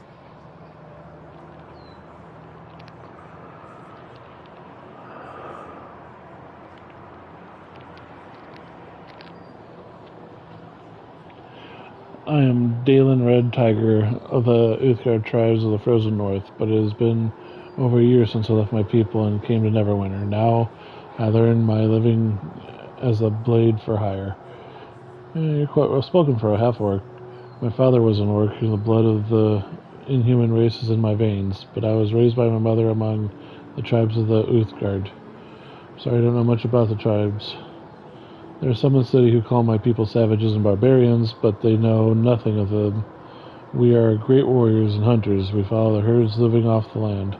My tribe is noble but small. Among them there is little chance for a young warrior to prove himself or earn a wife. But I am young and strong, and my people are renowned for their skill in battle. Here in Neverwinter I found work on the docks as a guard for the cargo shipments being transported. Then what happened? The coming plague changed everything. The quarantine halted all incoming outgoing ships. There was no work for money. I should have left the docks then. Many of the dock workers were afflicted. Many had come to know as friends. I stayed to ease their suffering, but in the end I could do nothing but save them from the wailing death. With my friends dead, there was no reason for me to stay on the docks. Not with things getting worse. Now I earned a living with my axe as a freelance mercenary. What do you mean, docks getting worse? The quarantine trapped ships in the port, swelling the numbers of pirates and criminals in the district, with men with no honor, and the city guard focused on the plague. These evil men have seized control of the docks. I, an Uthgard warrior, knows no fear, but I will not dishonor my tribe. I refuse to serve these men. I will not become common thug or murderer. Anything else you can tell me about the docks? Before I left, I heard them talk about the district of an auction to be held at Jim Seedy's Tavern, something besides the usual stolen merchandise, illegal goods, and helpless slaves sold at the filthy den of sin. Word spread quickly to the street. Perhaps I could have learned more before I left, but I had no interest in transactions. I'm a warrior, not a smuggler. There's little else I can tell you about the docks. I know the district is dangerous. If you need to go there, it'd be wise to take along a hired blade. Actually, I'm looking for someone like that. I'm no stranger to battle or bloodshed, but I am a warrior with honor. I will not undertake any sinister missions. Had I desired such work, I would have found employment back at the dock. I'm working with Lady Aberynth to find missing creatures, ingredients for a plague. Aberynth's reputation is well known throughout the city, so I have no fear of your mission will bring dishonor to me. I will work for you if we can agree upon a price fair for my services. I am not one to boast of my abilities, yet the skill and ferocity of the Uthgard tribes are well known throughout the north. 200 gold. 150. 150. I will follow you and perform the best of my abilities. According to the orders you give me anytime you need to issue new orders, you only have to speak up to me again. Level up. Very good. Just want to talk. My strength and my weapons, not my words, sir. If you're a henchman, I want to know more about you. I would ask, sir, that before I tell you about myself, you tell me something of yourself. Among my people has said that knowing your companions, we come to know ourselves. I admit I fight only for gold, but I know nothing of your motivations. Why do you serve Neverwinter during these dark times? I have seen too much death and suffering. The plague stand idly by. You're an honorable man, Sir Bonkington. I too seek the horror here, or the honor here in Neverwinter, though of a different sort.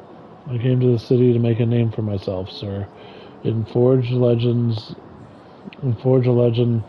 that even the tribe of my mother would hear. Instead, I find myself here guarding crates and barrels against common thugs. Yet even the sordid world of the docks, my reputation spread. Several capable captains asked me to join their crews. Perhaps if the plague had not come, the name Dalen Red Tiger would have become legend on the high seas. Don't worry, Dalen. Stick with me, and the bars will sing your praises. Perhaps it's for the best. Had I joined a ship's crew, it is unlikely Uthgard would have heard my accomplishments. My place is here in the north.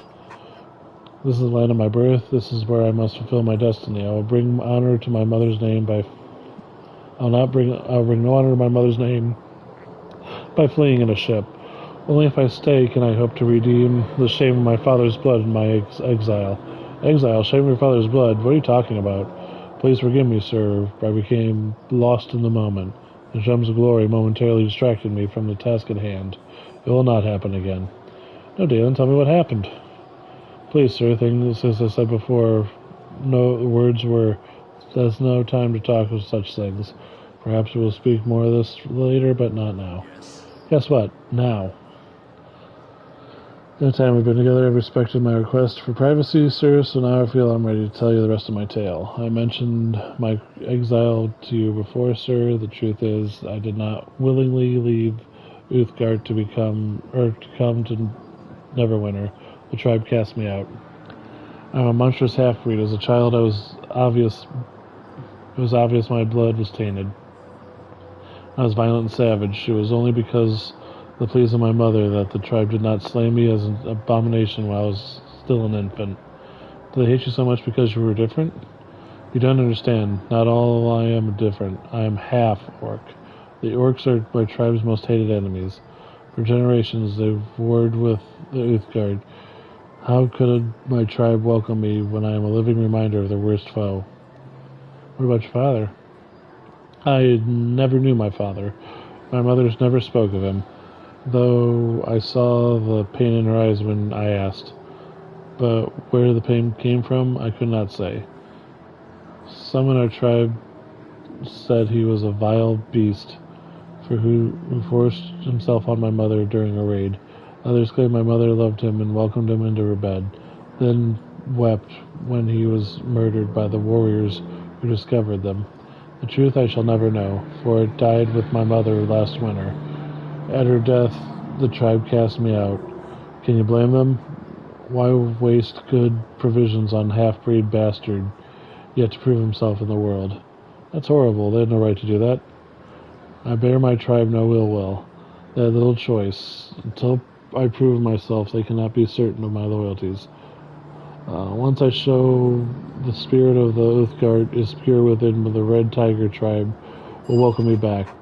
It is not as if they abandoned me in the cold. They gave me food and weapons before they sent me out into the world to prove myself, and a sacred talisman of the tribe once carried by my mother. Forgive me, sir, but I cannot speak of this anymore. It is too painful. I want to help you, Dalen. Thank you for your kind offer, but there's little you can do for me right now. Please, sir, things I said before, the words, they were blah, blah, blah. It's not time yet. Guess what? Start talking. I suppose you deserve to know the rest of the story, sir. I have kept this weight on my heart, but we are in this together. We are both warriors after all. I cannot turn my brother in arms for aid. Who in this world can I count on? There is something troubling me, sir. My quest to prove my worth as an Uthgard warrior has not yet begun, and I already fear I have failed. Failed how? I'm not the first Red Tiger warrior to be exiled in this way, though most who undertake the Vision Quest do so as punishment for committing some crime or transgression against the tribe. When the warrior sent from the tribe is given special talisman, this talisman must remain by his side, for its magic brings visions, and the vision illuminates his quest. My talisman was a simple brooch worn by my mother, one sentimental and spiritual value. Also, I fear my quest will never be completed now that as a talisman, the key to my village visions is lost. Lost? It happened shortly after I started work on the docks. I tried to keep a vigilant guard in my talisman, but the district is crawling with pickpockets and cut purses. Ever since it was stolen, I have sought the brooch. But how can one locate such an object? It is unique, but of a little monetary value. It may be that the thief who stole it threw it away when he realized what little it was worth. That was partly the reason I stayed so long in the docks, hoping I might somehow discover the brooch. I am certain it is somewhere on the docks district, even now, if it is not burned in the bonfires of the plague corpses. Don't worry, we'll find your brooch. I know I shall probably never find my mother's brooch again, sir, but I shall not give up hope. Without it, my vision's quest will be revealed to me. Is this the brooch you're talking about? My mother's brooch. Thank you, sir. I can never repay you for this gift. I have no gold or treasure to reward, but there is one thing I can offer. Small token, perhaps, but it is all I have. One of my people that we value more than friendship. You have proved yourself a true friend, sir, so I give you this amulet as a sign of our bond that we share. Well, thank you. Because of you, sir, my vision quest can continue. I will keep my mother's brooch at my side so it may guide me on my quest. But until I receive vision of to guide me on my quest, I remain at your side. Once more, I thank you for finding my mother's brooch, sir. Cool. Let's go, dude. So, we've accomplished all of our tasks in this little area. It took a while, like half hour, but I enjoyed the stories, so that's part of an RPG. Those are all your characters you can recruit. There are more.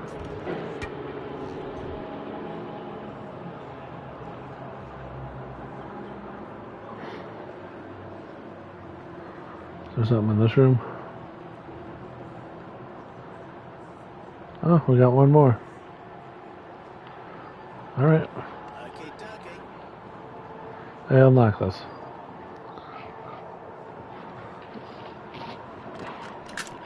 It's done.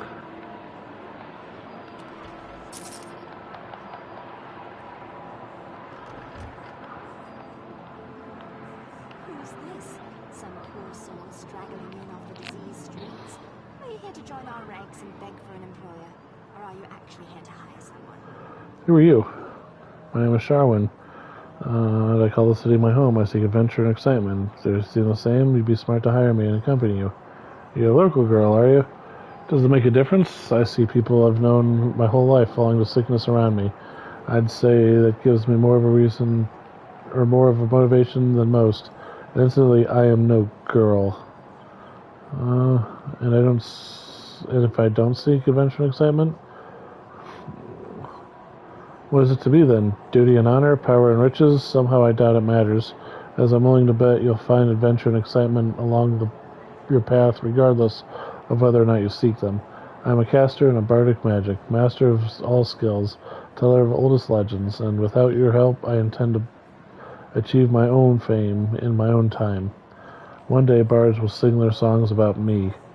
I suppose such talk makes me sound arrogant to you, my lord. If so, I don't particularly care. I've known the path I was on for a long time. I left behind a life of riches to live the life of a bard. You left a life of riches?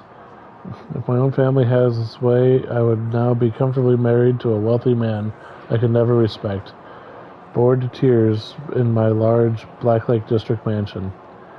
How odd a game the fates play. My family lies mostly dead now. Black Lake is fully frightened of fools who bury their heads in the sand and pretend the plague won't touch them. What do you know about the Black Lake District? I'm looking for someone to help me. So I understand. Might be able to help illuminate me as to the nature of your mission? Yeah, plague cure. Everett, Lord Nasher's servant. So, your mission is bound to be exciting. Yes, I think I'd like to join you, if the price is right. My skills don't come cheap, however. I'll follow gladly and to the best of my ability, my lord, provided my price is met. Well, you're getting 150. I'm at your disposal. I'll follow you as you require. Now I will level up. Ta-da! Is there something you need? See, now she has a cape, a cloak. Yeah.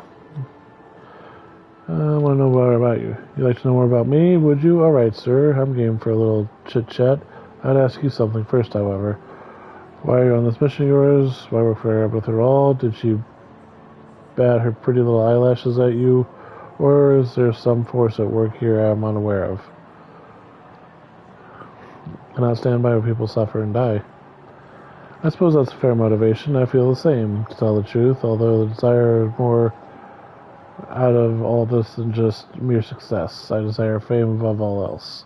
I want to walk the path that others haven't, to make my own legend, then recount others. I want to be thrilled and awed by my life when I look back and I regret nothing. This may seem shallow to you, but I have my reasons. However, I ask no one's approval. What do you think then, sir? Do I have a chance those things traveling with you? Absolutely. Promises, promises. I'll admit that there's something about your future that holds great possibility, however. We'll see where it leads. Far better to make the attempt, I think. Far better even to perform great deeds than to remain unknown and than not to even try at all. I know where the normal path leads, believe me. The path is expected, the path that everyone else wants you to lead. Down the path that lies to oblivion. Oblivion? What are you talking about? Death, sir. Or as good as it Anyway, there are many ways to die that don't leave a corpse. If you wish, I'll tell you the tale sometime about my family and how I became what I am today. You'll probably be bored to tears. Certainly the stuff is not the stuff of legends yet, but it's up to you. Tell me now. No. Well, fine. Tell me now. I suppose you did offer to tell you about my family, didn't I? Very well, sir. I'll tell you. By my family, I actually mean my mother. She's the only true family I've ever known. I've never met my father. He and my mother parted ways before I was born. Mother was an adventurer, you see, a mage, in fact, of some skill. This is what other people have told me. However, as my mother would never discuss it, she left that life behind long ago with my father to marry a man of wealth. Why would you do that? As I said, Mother wouldn't discuss it. She had far more important considerations, after all, than any adventuring nonsense. My mother wanted wealth. She wanted to live life of jewelry and carriage rides and fine mansion in Black Lake. Her husband was a means to an end. She left behind her magic and instead spent her life spending money. Far more money than the stepfather could ever afford. She didn't care a whit for his complaints so long as he kept providing her coin. When he died unexpectedly, she was devastated, not because he was gone, but because he left behind a mountain of debts. She was terrified at the thought of being poor. What about you? Were you saddened by his death? I never really knew him, to be honest. My mother kept him quite distant, shuttled from one private school to another. She formed a desperate plan, although she rarely saw me when I was a child. Now she had need of me. I was a comely young woman, and she would see me wed to a wealthy bachelor. Not for my benefit, of course, but for her own. I was so meek and accustomed to being ruled by her, I couldn't even conceive an objection.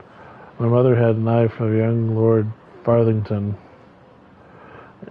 He would never stoop to marrying a poor nobility. However, not unless he desired me. I would have to seduce him. Did you? I intended to. I went to Lord Farthington's estate and attended a party being held in his honor, my mother meaning us to meet. When he arrived, I was awestruck at the size of the hall. There were so many people dancing, I could barely take it all in.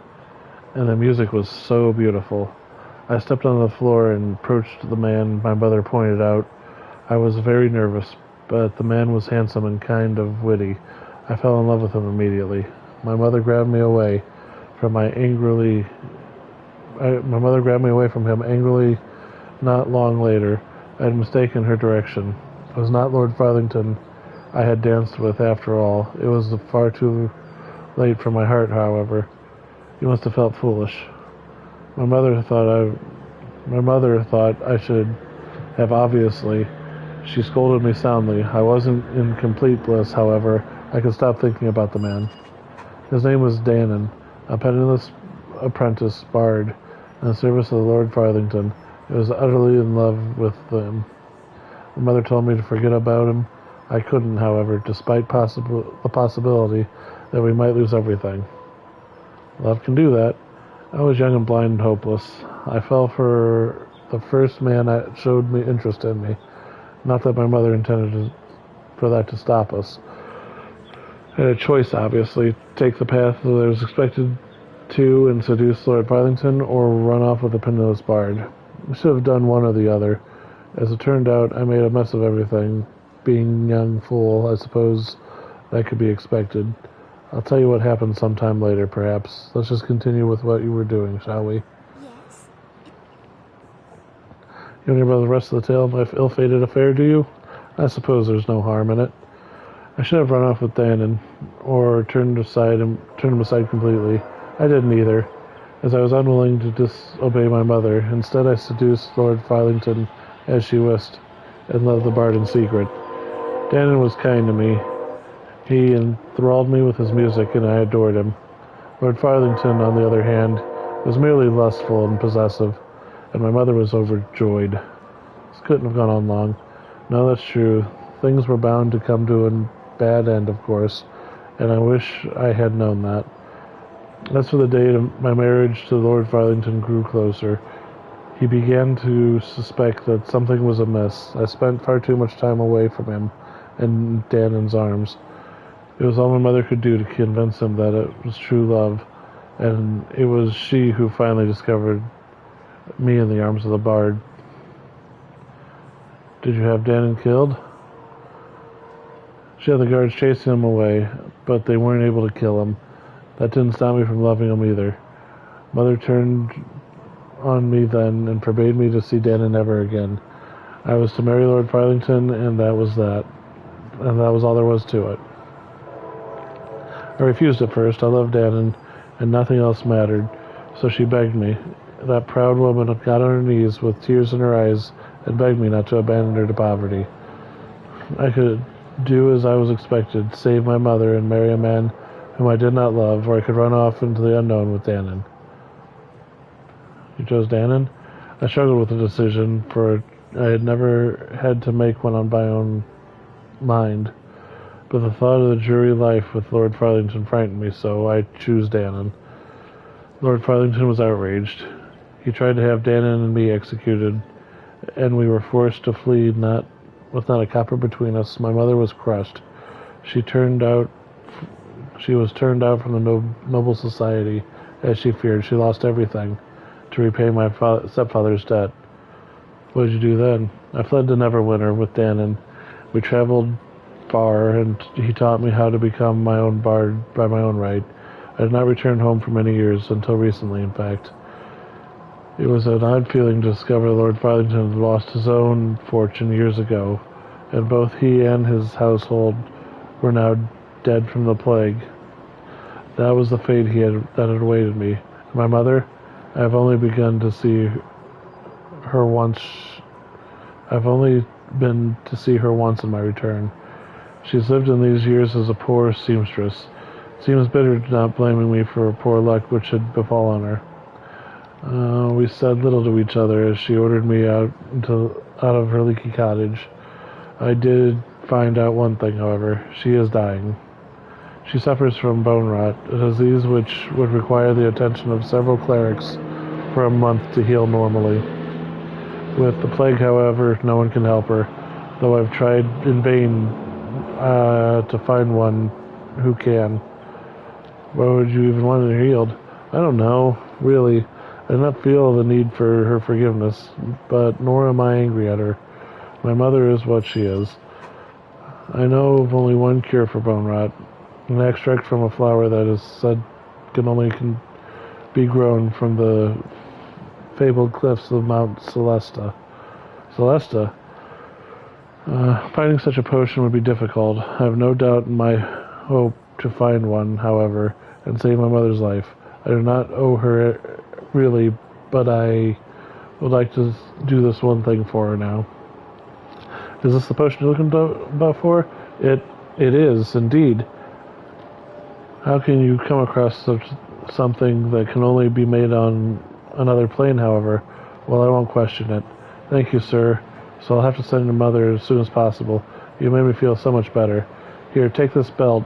It belonged to Dannon, and that I've saved. I want you to have it. I hope it will serve you well. Thank you. I'm not used to this kindness from others, sir. I will not forget this. Let us just proceed with your mission now. Okay. So, come on. Now we're done with all the stories, I think, that I can think of. Inventory.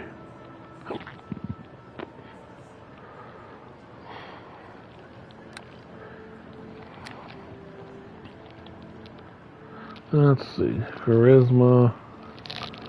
Performance, persuade.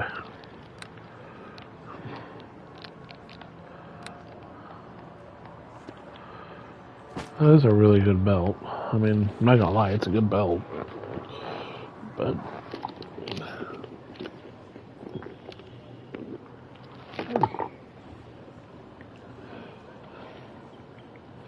let's see. So now I have a 2 on charisma, and constitution and strength, and a 3 on wisdom. So, okay. Double save time. Da, da, da, da, da, da, da, da, double save time. Do, do, do, do. I don't know if I'll be streaming tomorrow. Probably won't. Wednesdays and Thursdays, I am busy. Things to do, people to see. Plus potential tornadoes tomorrow. Very sad.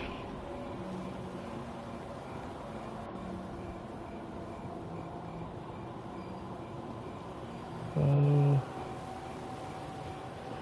believe this is Black Lake. Sorry, I apologize. I was going the right way and I went the wrong way.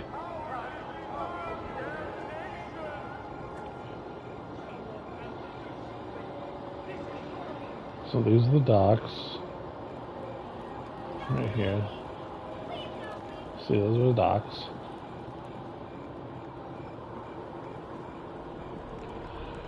This should be the Peninsula District coming up.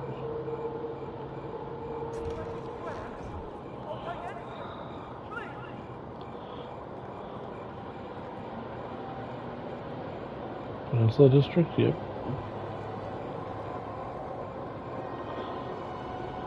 Must be a merchant.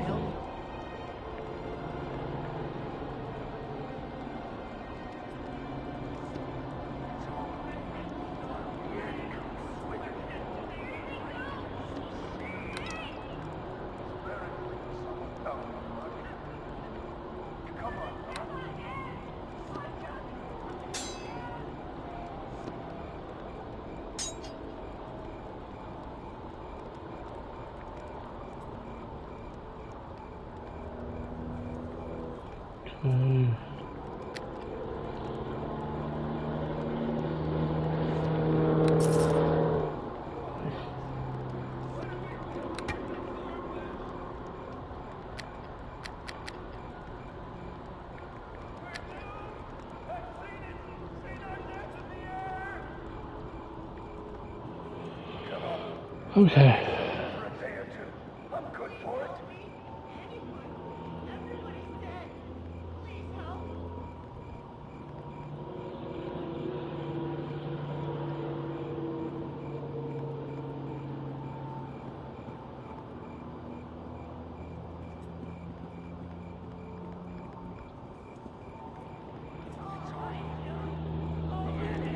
So that's that.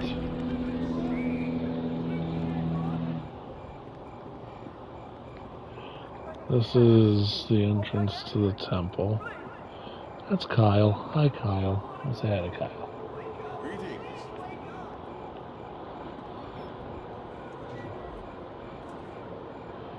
I don't know what this is.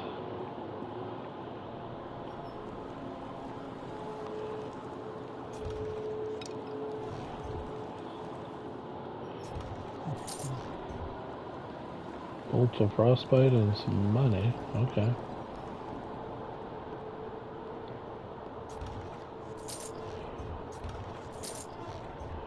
So there's a bit of money in here. Not bad. Nothing spectacular, but nothing awful. There we go. Okay.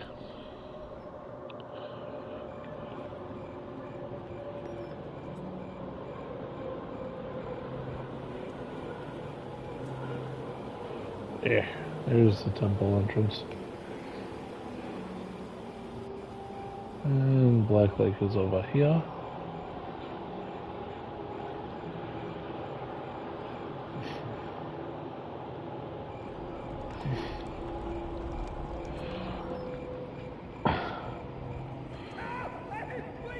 So the poor people live in this part, and then you get to the next district, and that's where the rich people live.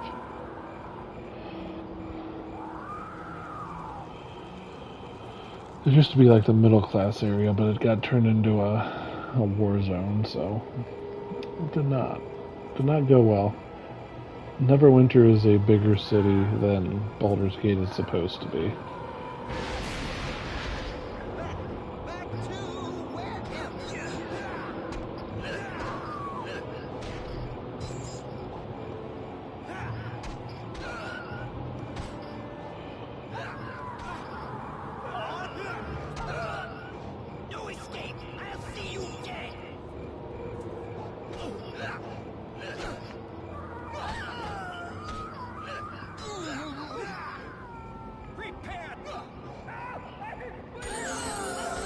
There we go.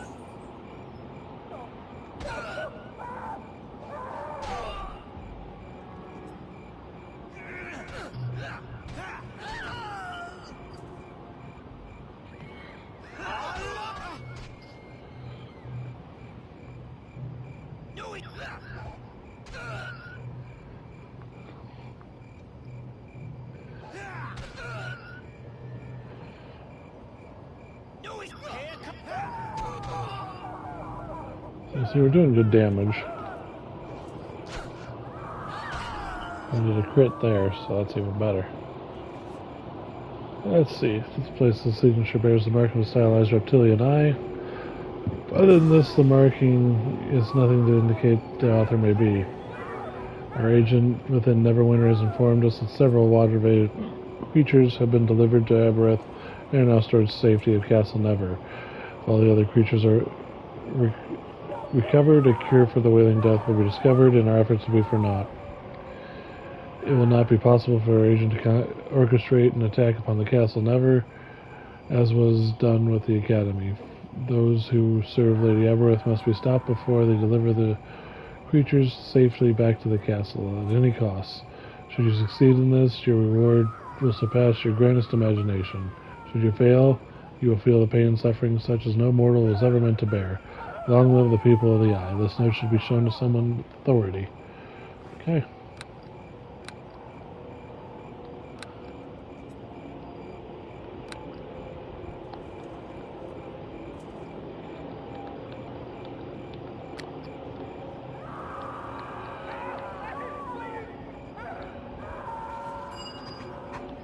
There we go. Let's go ahead and rest here. We have dinged. It is important. We have dinged. It was one of the things I wanted to do before I stopped the stream was ding. I wasn't sure I was going to there for a second, but we were able to. I'm gonna keep going. It's just, you know, this game can crash at any moment, and that would suck. Character sheet, level up. Cleric. Strength. Huzzah. Heal. Persuade.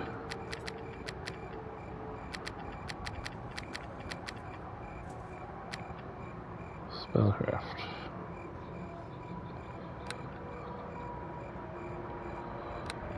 No. Cleric. Heal.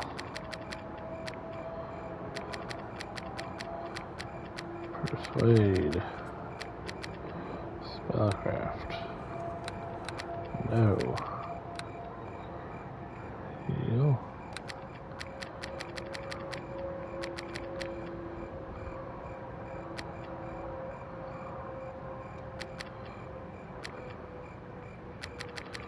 Persuade. Spellcraft. Stop giving me 8. I want 10 or 11. End of story.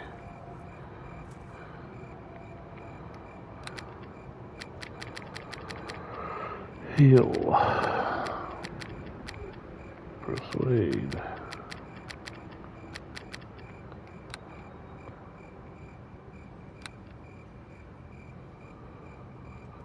Curious if I go to options.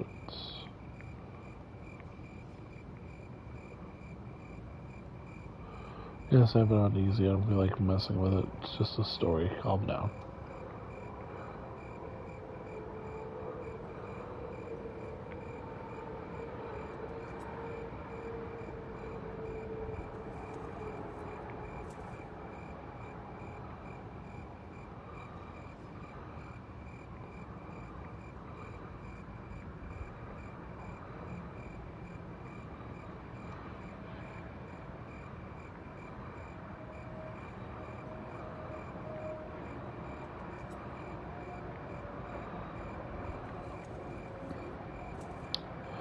Disappointment. Eric.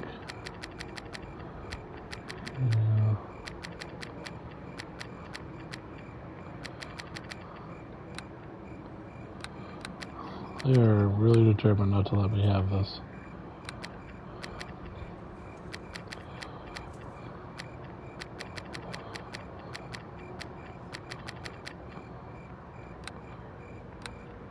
Let me have this.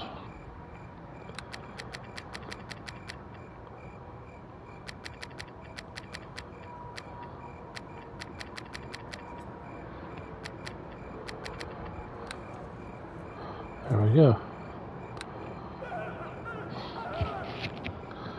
That gives me 90 health. And 16 strength, which is nice. I need under 8,000 for my next level. It's not gonna be easy, but it's gonna be possible.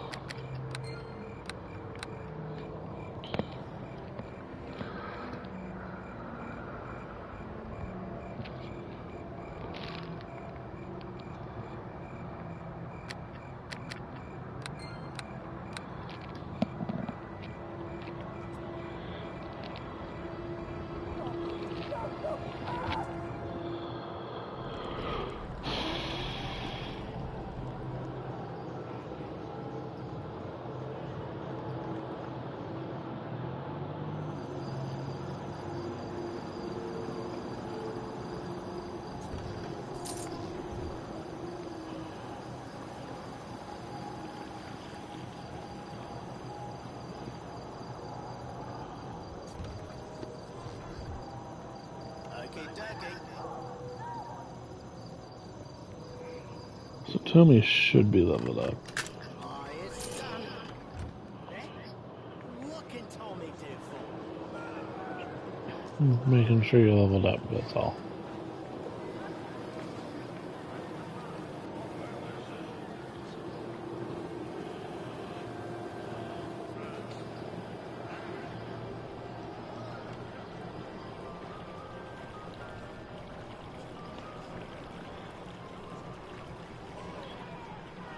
Okay, ducky.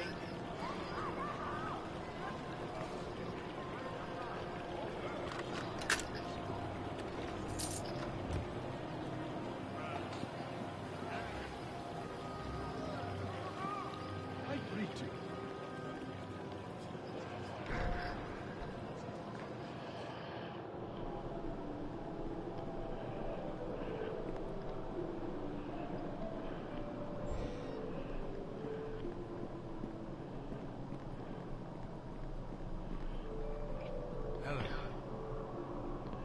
Alright, my home. What business do you have here? None lawful.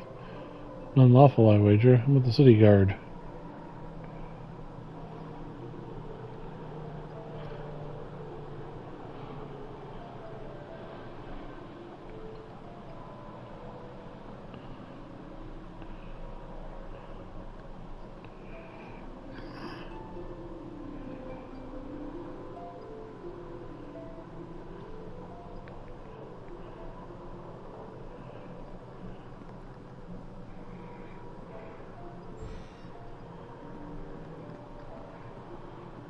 Okay, ducky.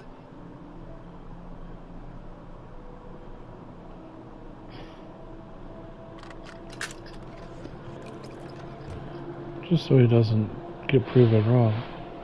I'll take some of his stuff.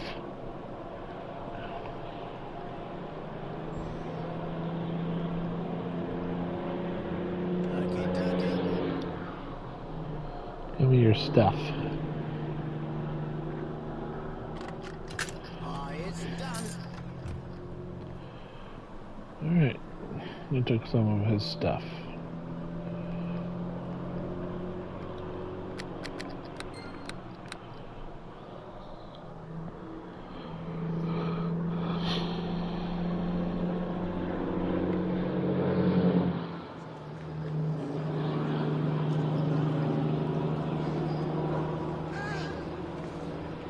Hey there, you're nice. You look nice. Mama said lots of people are nice. Maybe even downstairs. What's downstairs? Is something in your house? Yeah, there's something behind the bookcase, but Mama said not to talk about it. I can't say anymore. I want Mama to know I know a secret word. Maybe you talked to her about it? Secret word? Tell me about it. We're friends, right? Well, I guess. Just don't tell Mama. hide behind the bookcase. You say a word and it opens. It's a silly word, though. The word is Hallelujah. I don't know what it means, but when you say the shelf, it says it. Weird, huh? Shouldn't be outside, it's dangerous. I suppose Mama doesn't mind. She says people get sick at home, work, church. What's wrong with me being in the street? Besides, she was mad because I went behind the bookcase again. Says it's not good to be there. Okay, bye and stuff.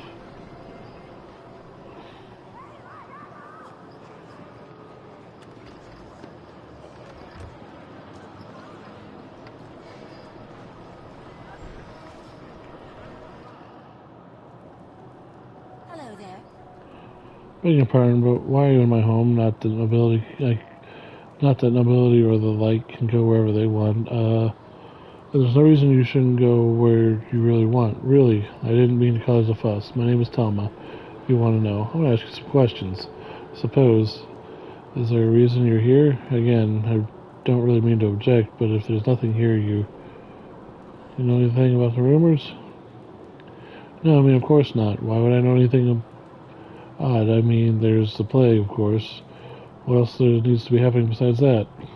Seem agitated. Is there something hidden here? Well, I didn't mean to give an impression that. Oh, hell with it. Looks like you already know. There's something under my house. See, we were digging a storage place behind the bookcase, and down well to hide things from the city guards. Didn't pan out, though. There's something not right down there. There's a door we could never open, and sounds that come from behind it. Look at the bookcase and the word Halloweth, and you'll see for yourself. What sort of sounds? Would you go poking around the dark? Maybe, but you could handle if you found something. Me, I'd just get killed. I'm gonna go look, alright? That's your decision, I guess. But the entrance is hidden behind a bookcase. Please, try not to stir anything up. I have to live here. I mean, she's not wrong. No can do.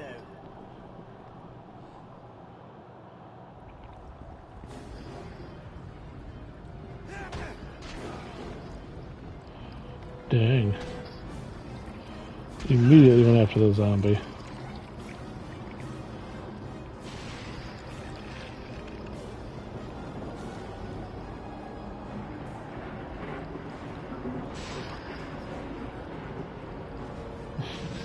That skeleton's dead.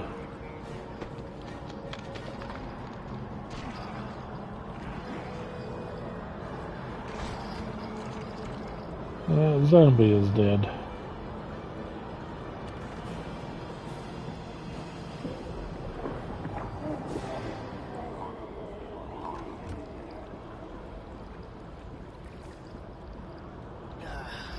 No can do.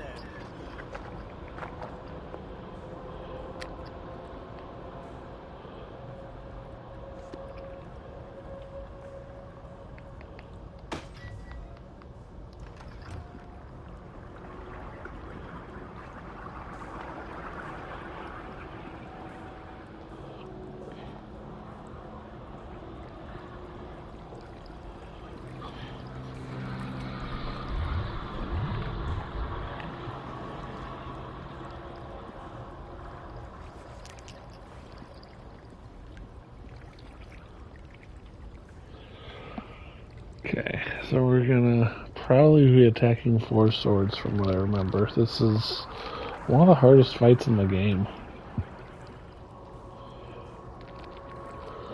I don't know if I can beat it, actually.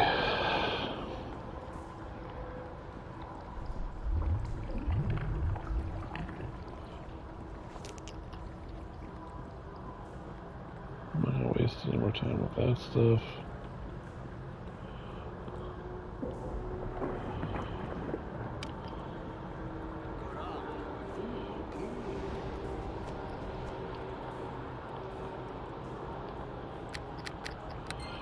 Fine, I saved the character, it's not the end of the world.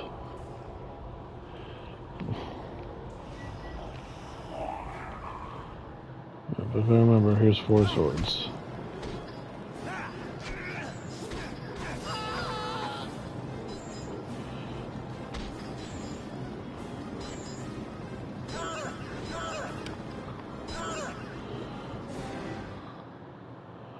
That will help me pretty hardcore.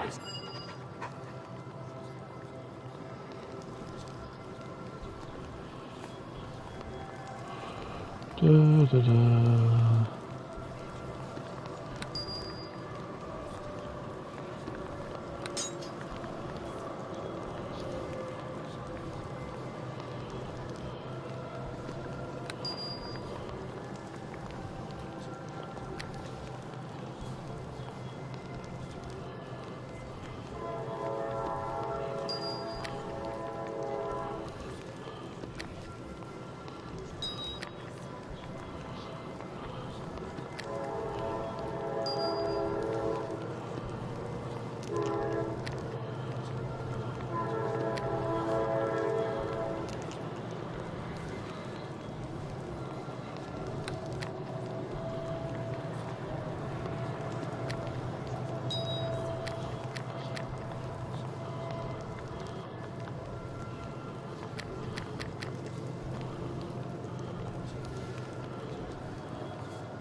Inventory.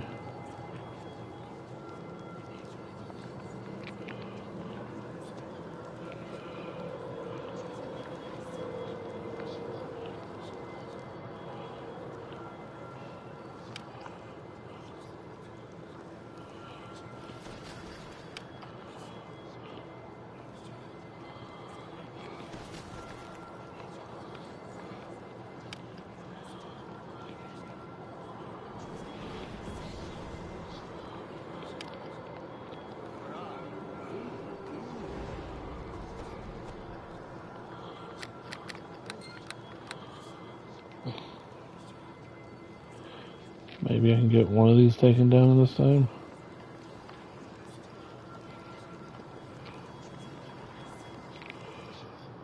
Here comes Halfling!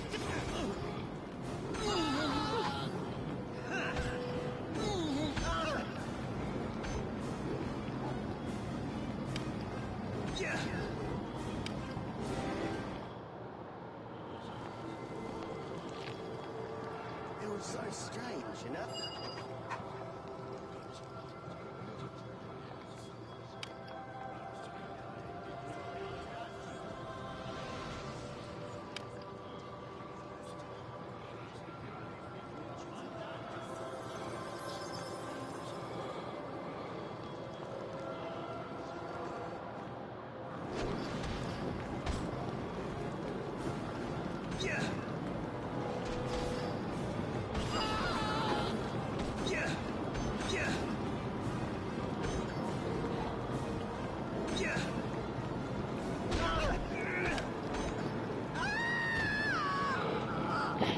Didn't work.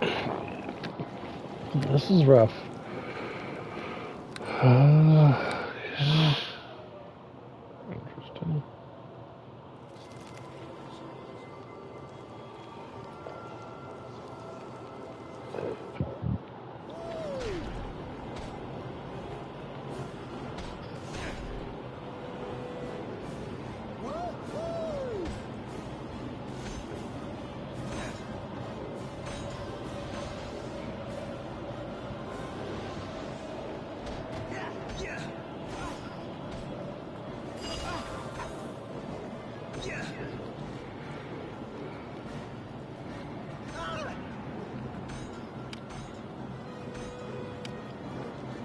Come on.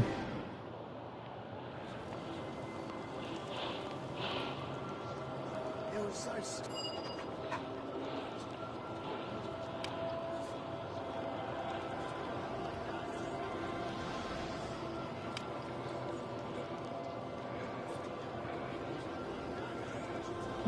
Don't want to lose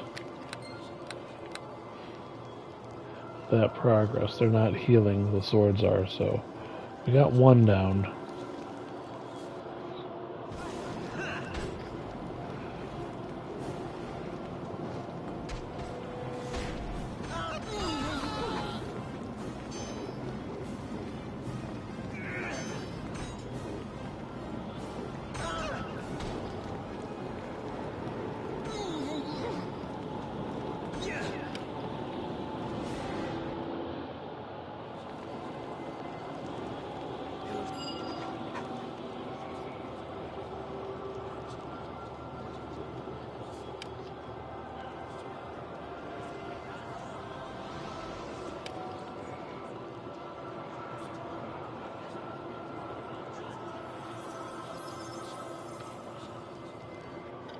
Okay.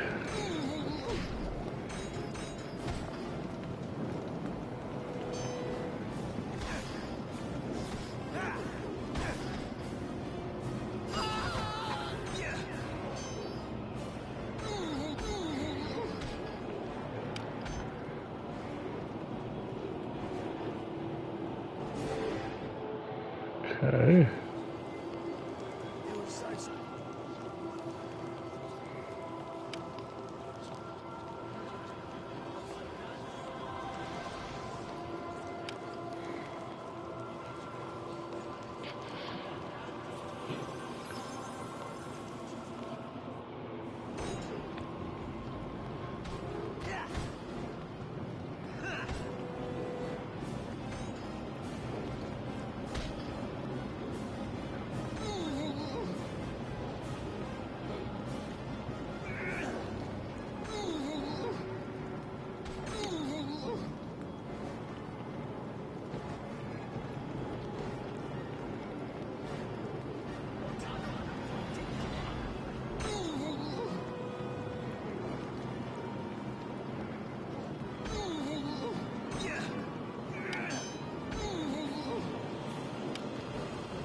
Come on.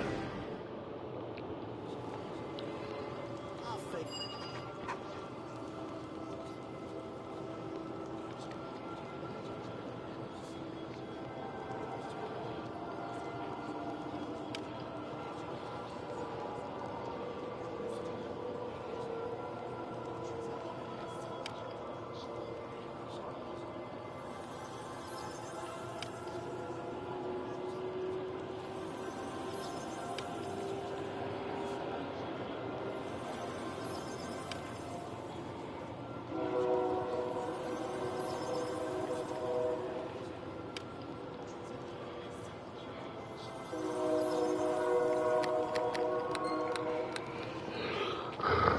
I'm gonna do it. These swords are tough, but I'm gonna do it.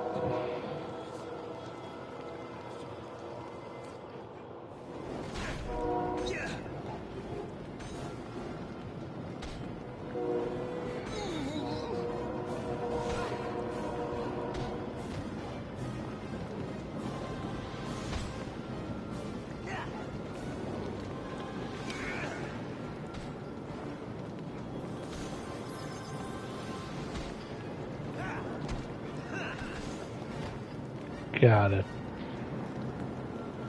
Excellent.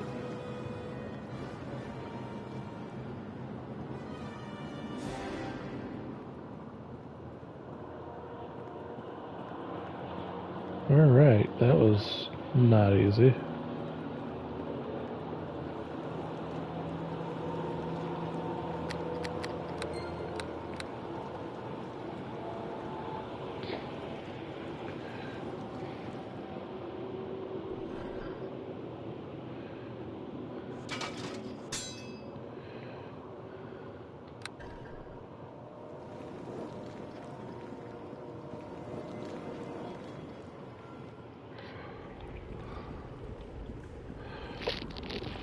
Alright, cool. So we had a great X plus 1 out of that. That's typically where you... my dwarf character would be very happy. Hello there. Alright.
Cool. So we took care of that dungeon.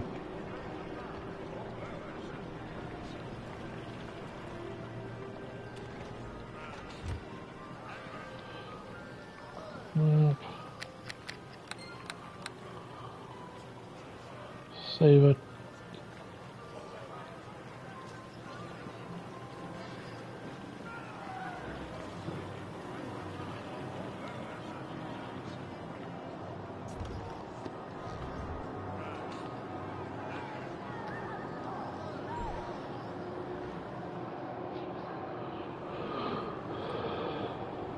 What are you? Who are you? Thurman, Captain of the Guards of the Black Lake District. Might I know who you be asking? I'm called Sir Bunkington. Pleased to meet you. Thank you. Thank you. I have plenty of problems I must contend with today.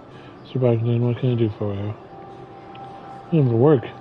Work? You're looking for work? Perhaps you could be of assistance. Well, beyond trying to keep the plague out of the district, one of my men seems to have disappeared without a trace. I suppose that in itself wouldn't be so odd considering the times, but I know this man too well. He's an old friend of mine named Samuel, and he wouldn't just leave. Do you have any idea where he could be? I know where he's not. He hasn't reported back to the barracks, and his family hasn't seen him. He also hasn't left Black Lake, not by the gates anyway. Some of my men seem to think Samuel is drunk in some gutter. Somewhere the old man drank, certainly, but he's never disappeared. It would take something more than that. You had your men search for him? I don't have the manpower. Right now, all I can do is hold down the gates and keep Black Lake calm. I've told my men to keep on the lookout, but nothing so far. On the lookout, but nothing so far. Do you have any idea where he could be? Where was he last seen? Sam was one of my inspectors, my best one, in fact. He may have been looking into something, but if he was, he never told anyone what he was doing. Do you have any idea where he could be? I look for him. Would you? I suppose at this point, can't be too picky about whom I'm asking help for. If you could look for Samuel, sir, it would be quite a relief. If you do find him, tell him to return if he can. At the very least, I'd like to be certain of his fate. Alright, but don't you think I should get some coin? I'll find him if I can. I'll find and return Samuel's safety, I promise. Thank you. Thank you. Godspeed, my lord.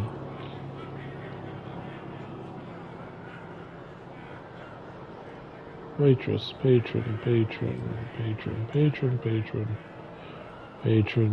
bartender. I'd like to see what you have for sale.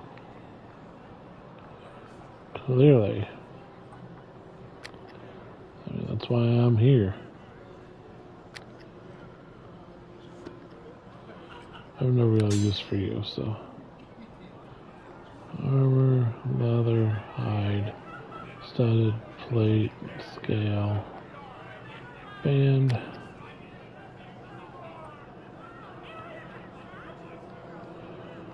Nope.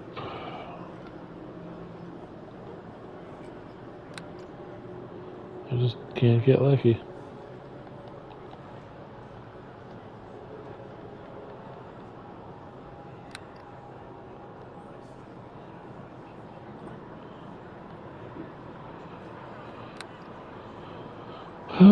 Depressing.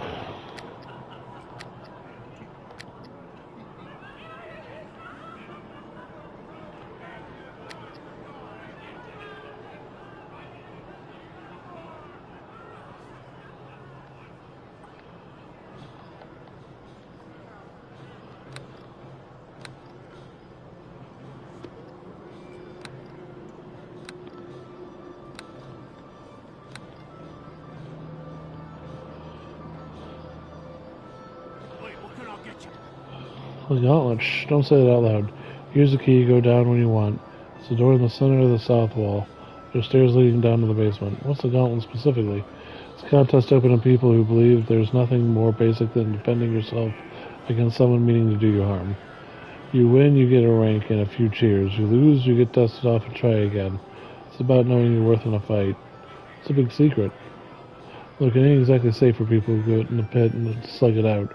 We've had accidents. A couple people lost limbs. The city guard think it's a blood sport, but it's not. It's about honor and battle. But they don't understand. The guards, they just see what they want to. Look, if you want to try, that's up to you. If you don't, blab about it, and don't complain if you lose. People don't like that. Okay, goodbye.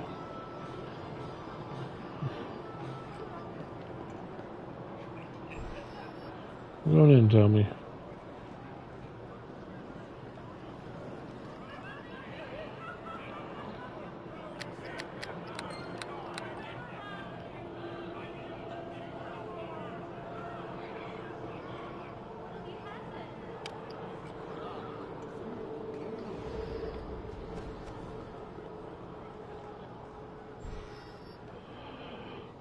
I did forget to set my spells, but I'm not worried about it right now.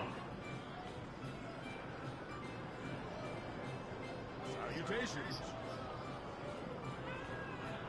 I greet you. I'm the Gauntlet. I am a healer. Tends to your wounds. You need me to. Do you know the rules of it, I believe?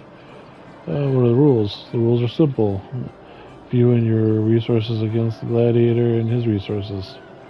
You're allowed a henchman, perhaps an animal companion, and your opponent will have assistance as well. You fight until you defeat your opponent. Anything goes on in the pit, but no advanced spells, potions can be in effect. All combat dispel magic on cast entry. Why is he unbeatable? That's a discussion we can have when you fight him. Until then, you leave it alone. First battle. Very well. Fight Rusk. The lever in the pit. You can use the exit when you have gone one. We want to give up. Good luck.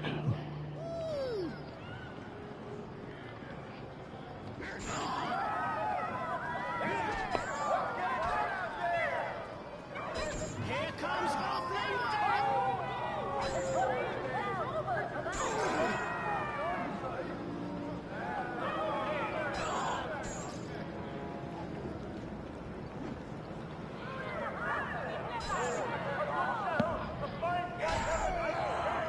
He's done.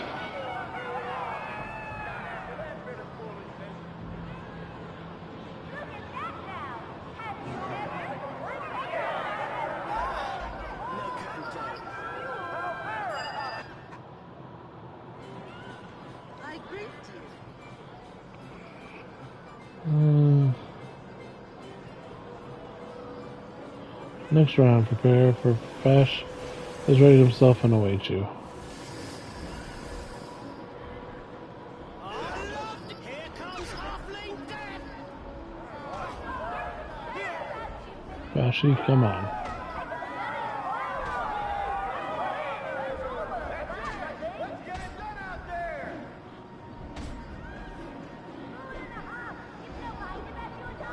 Trying to get what's coming to you!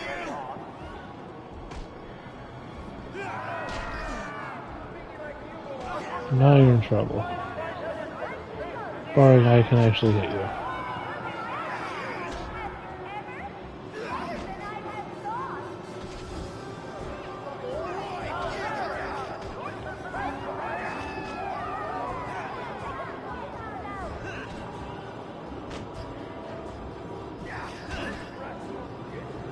How am I not hitting him? Like, I'm not even hitting him. Here comes Halfling Death!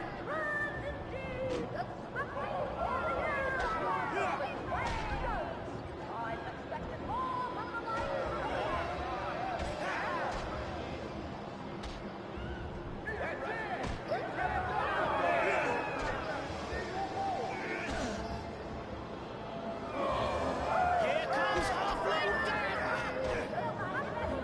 This is absorbing 10 damage a hit.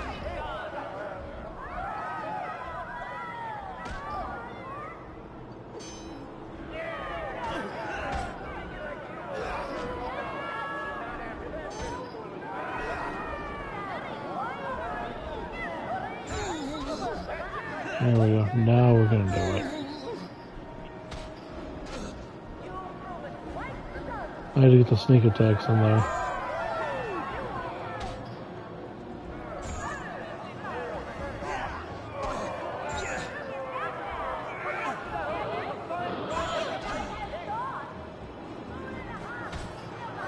So it was all about the snake attacks. Because he absorbs 10 damage.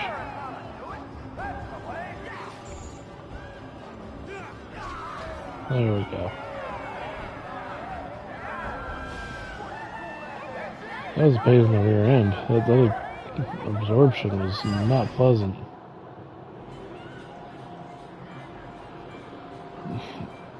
Okay.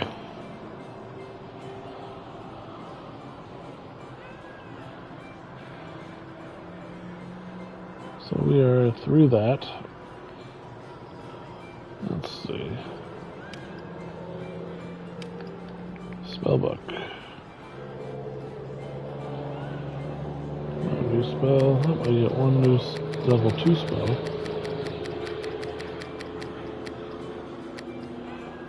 We're gonna searing light that. And a 3rd level spell.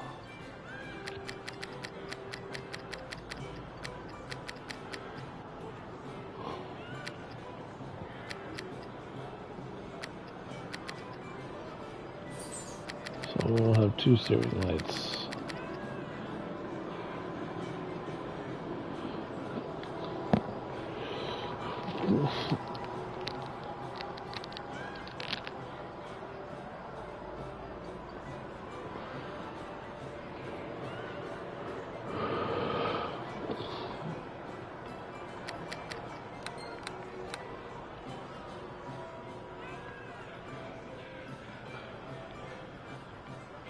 I greet you.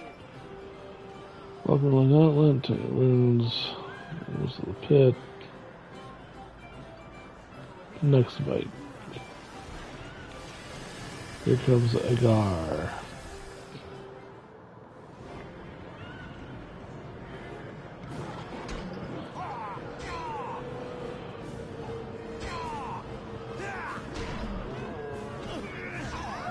Here comes Halfling Death!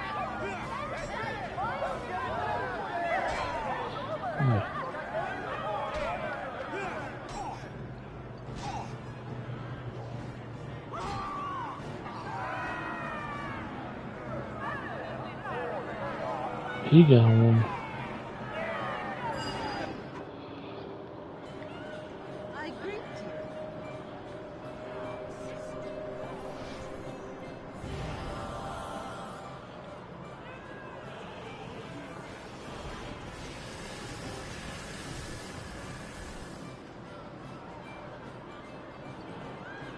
I have the power to do so, but I'm restricted.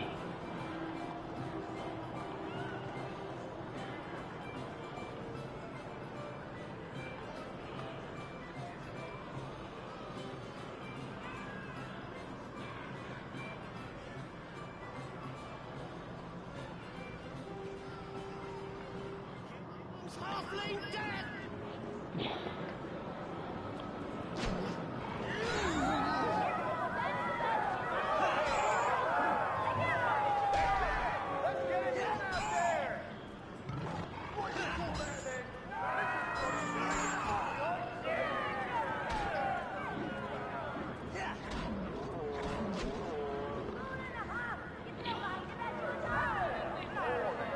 Alright.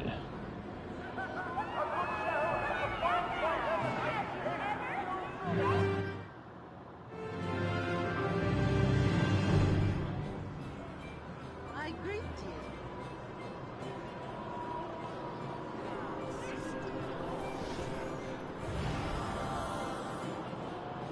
No, no, referee of sorts.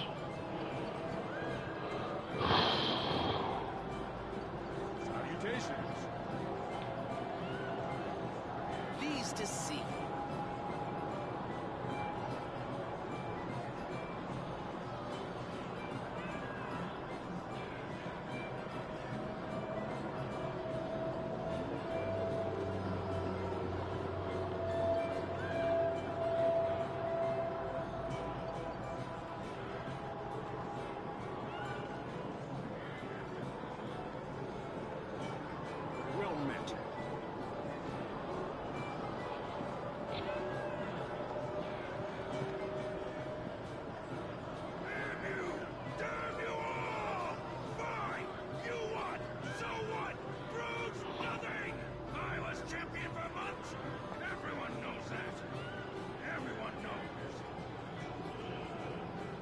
Take the place, go on. You're the owner now, but I've told my friends stuff. Okay, whatever.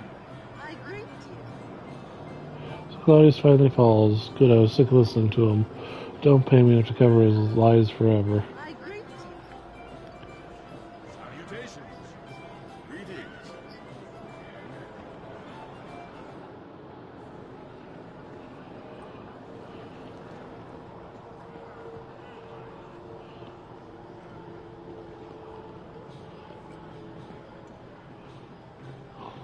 What do you want? Wait, what can I get ya?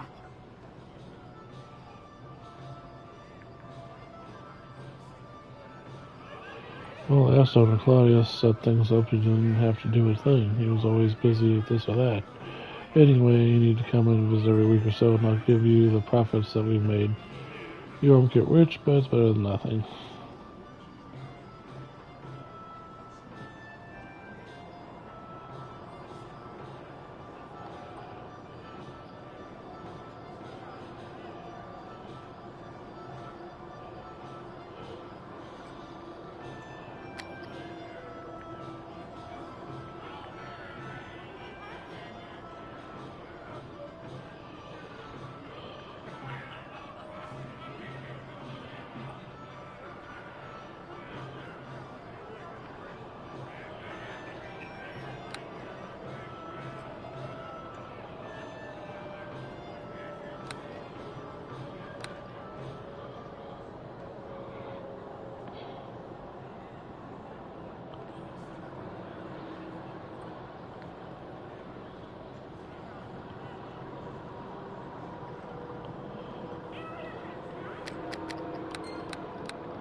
Alright, cool.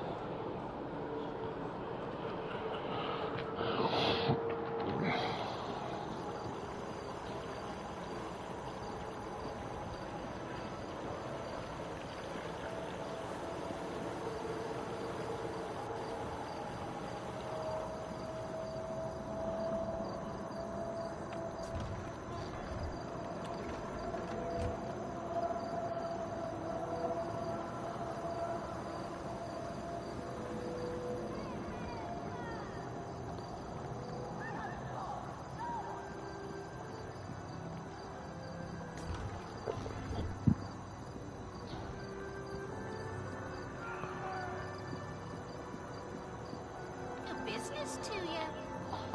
What is it, boy? Make it snappy. I haven't got all day. Who are you? Yeah, most of the rich folk around these brushes call me cleaning lady. Weren't always so, of course. Once I had me a pretty name to match me face.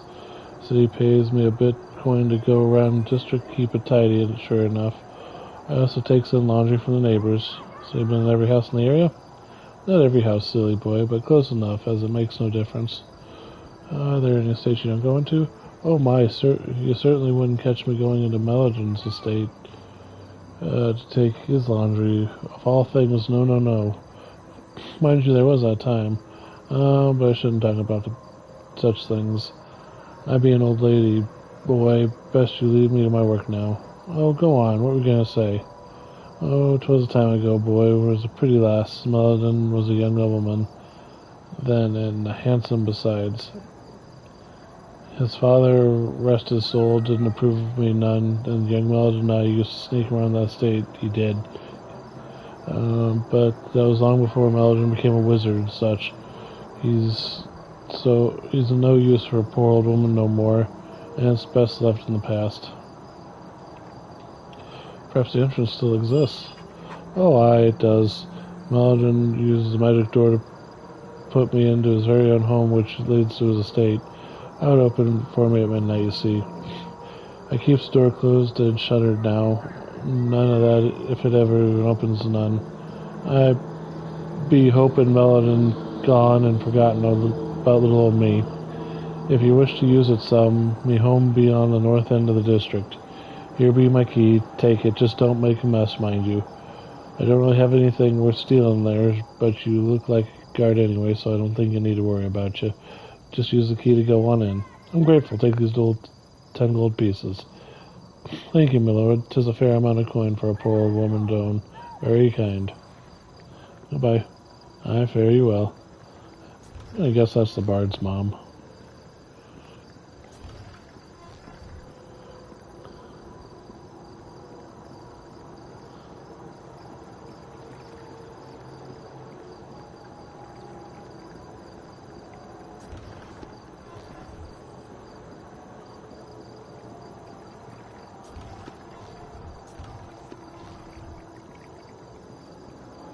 Okay, dokie.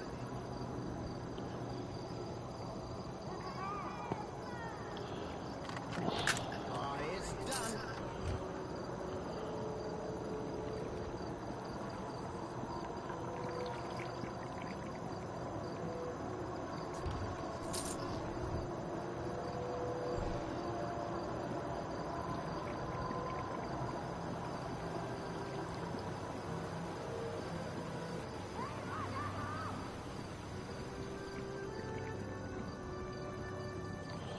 Alright.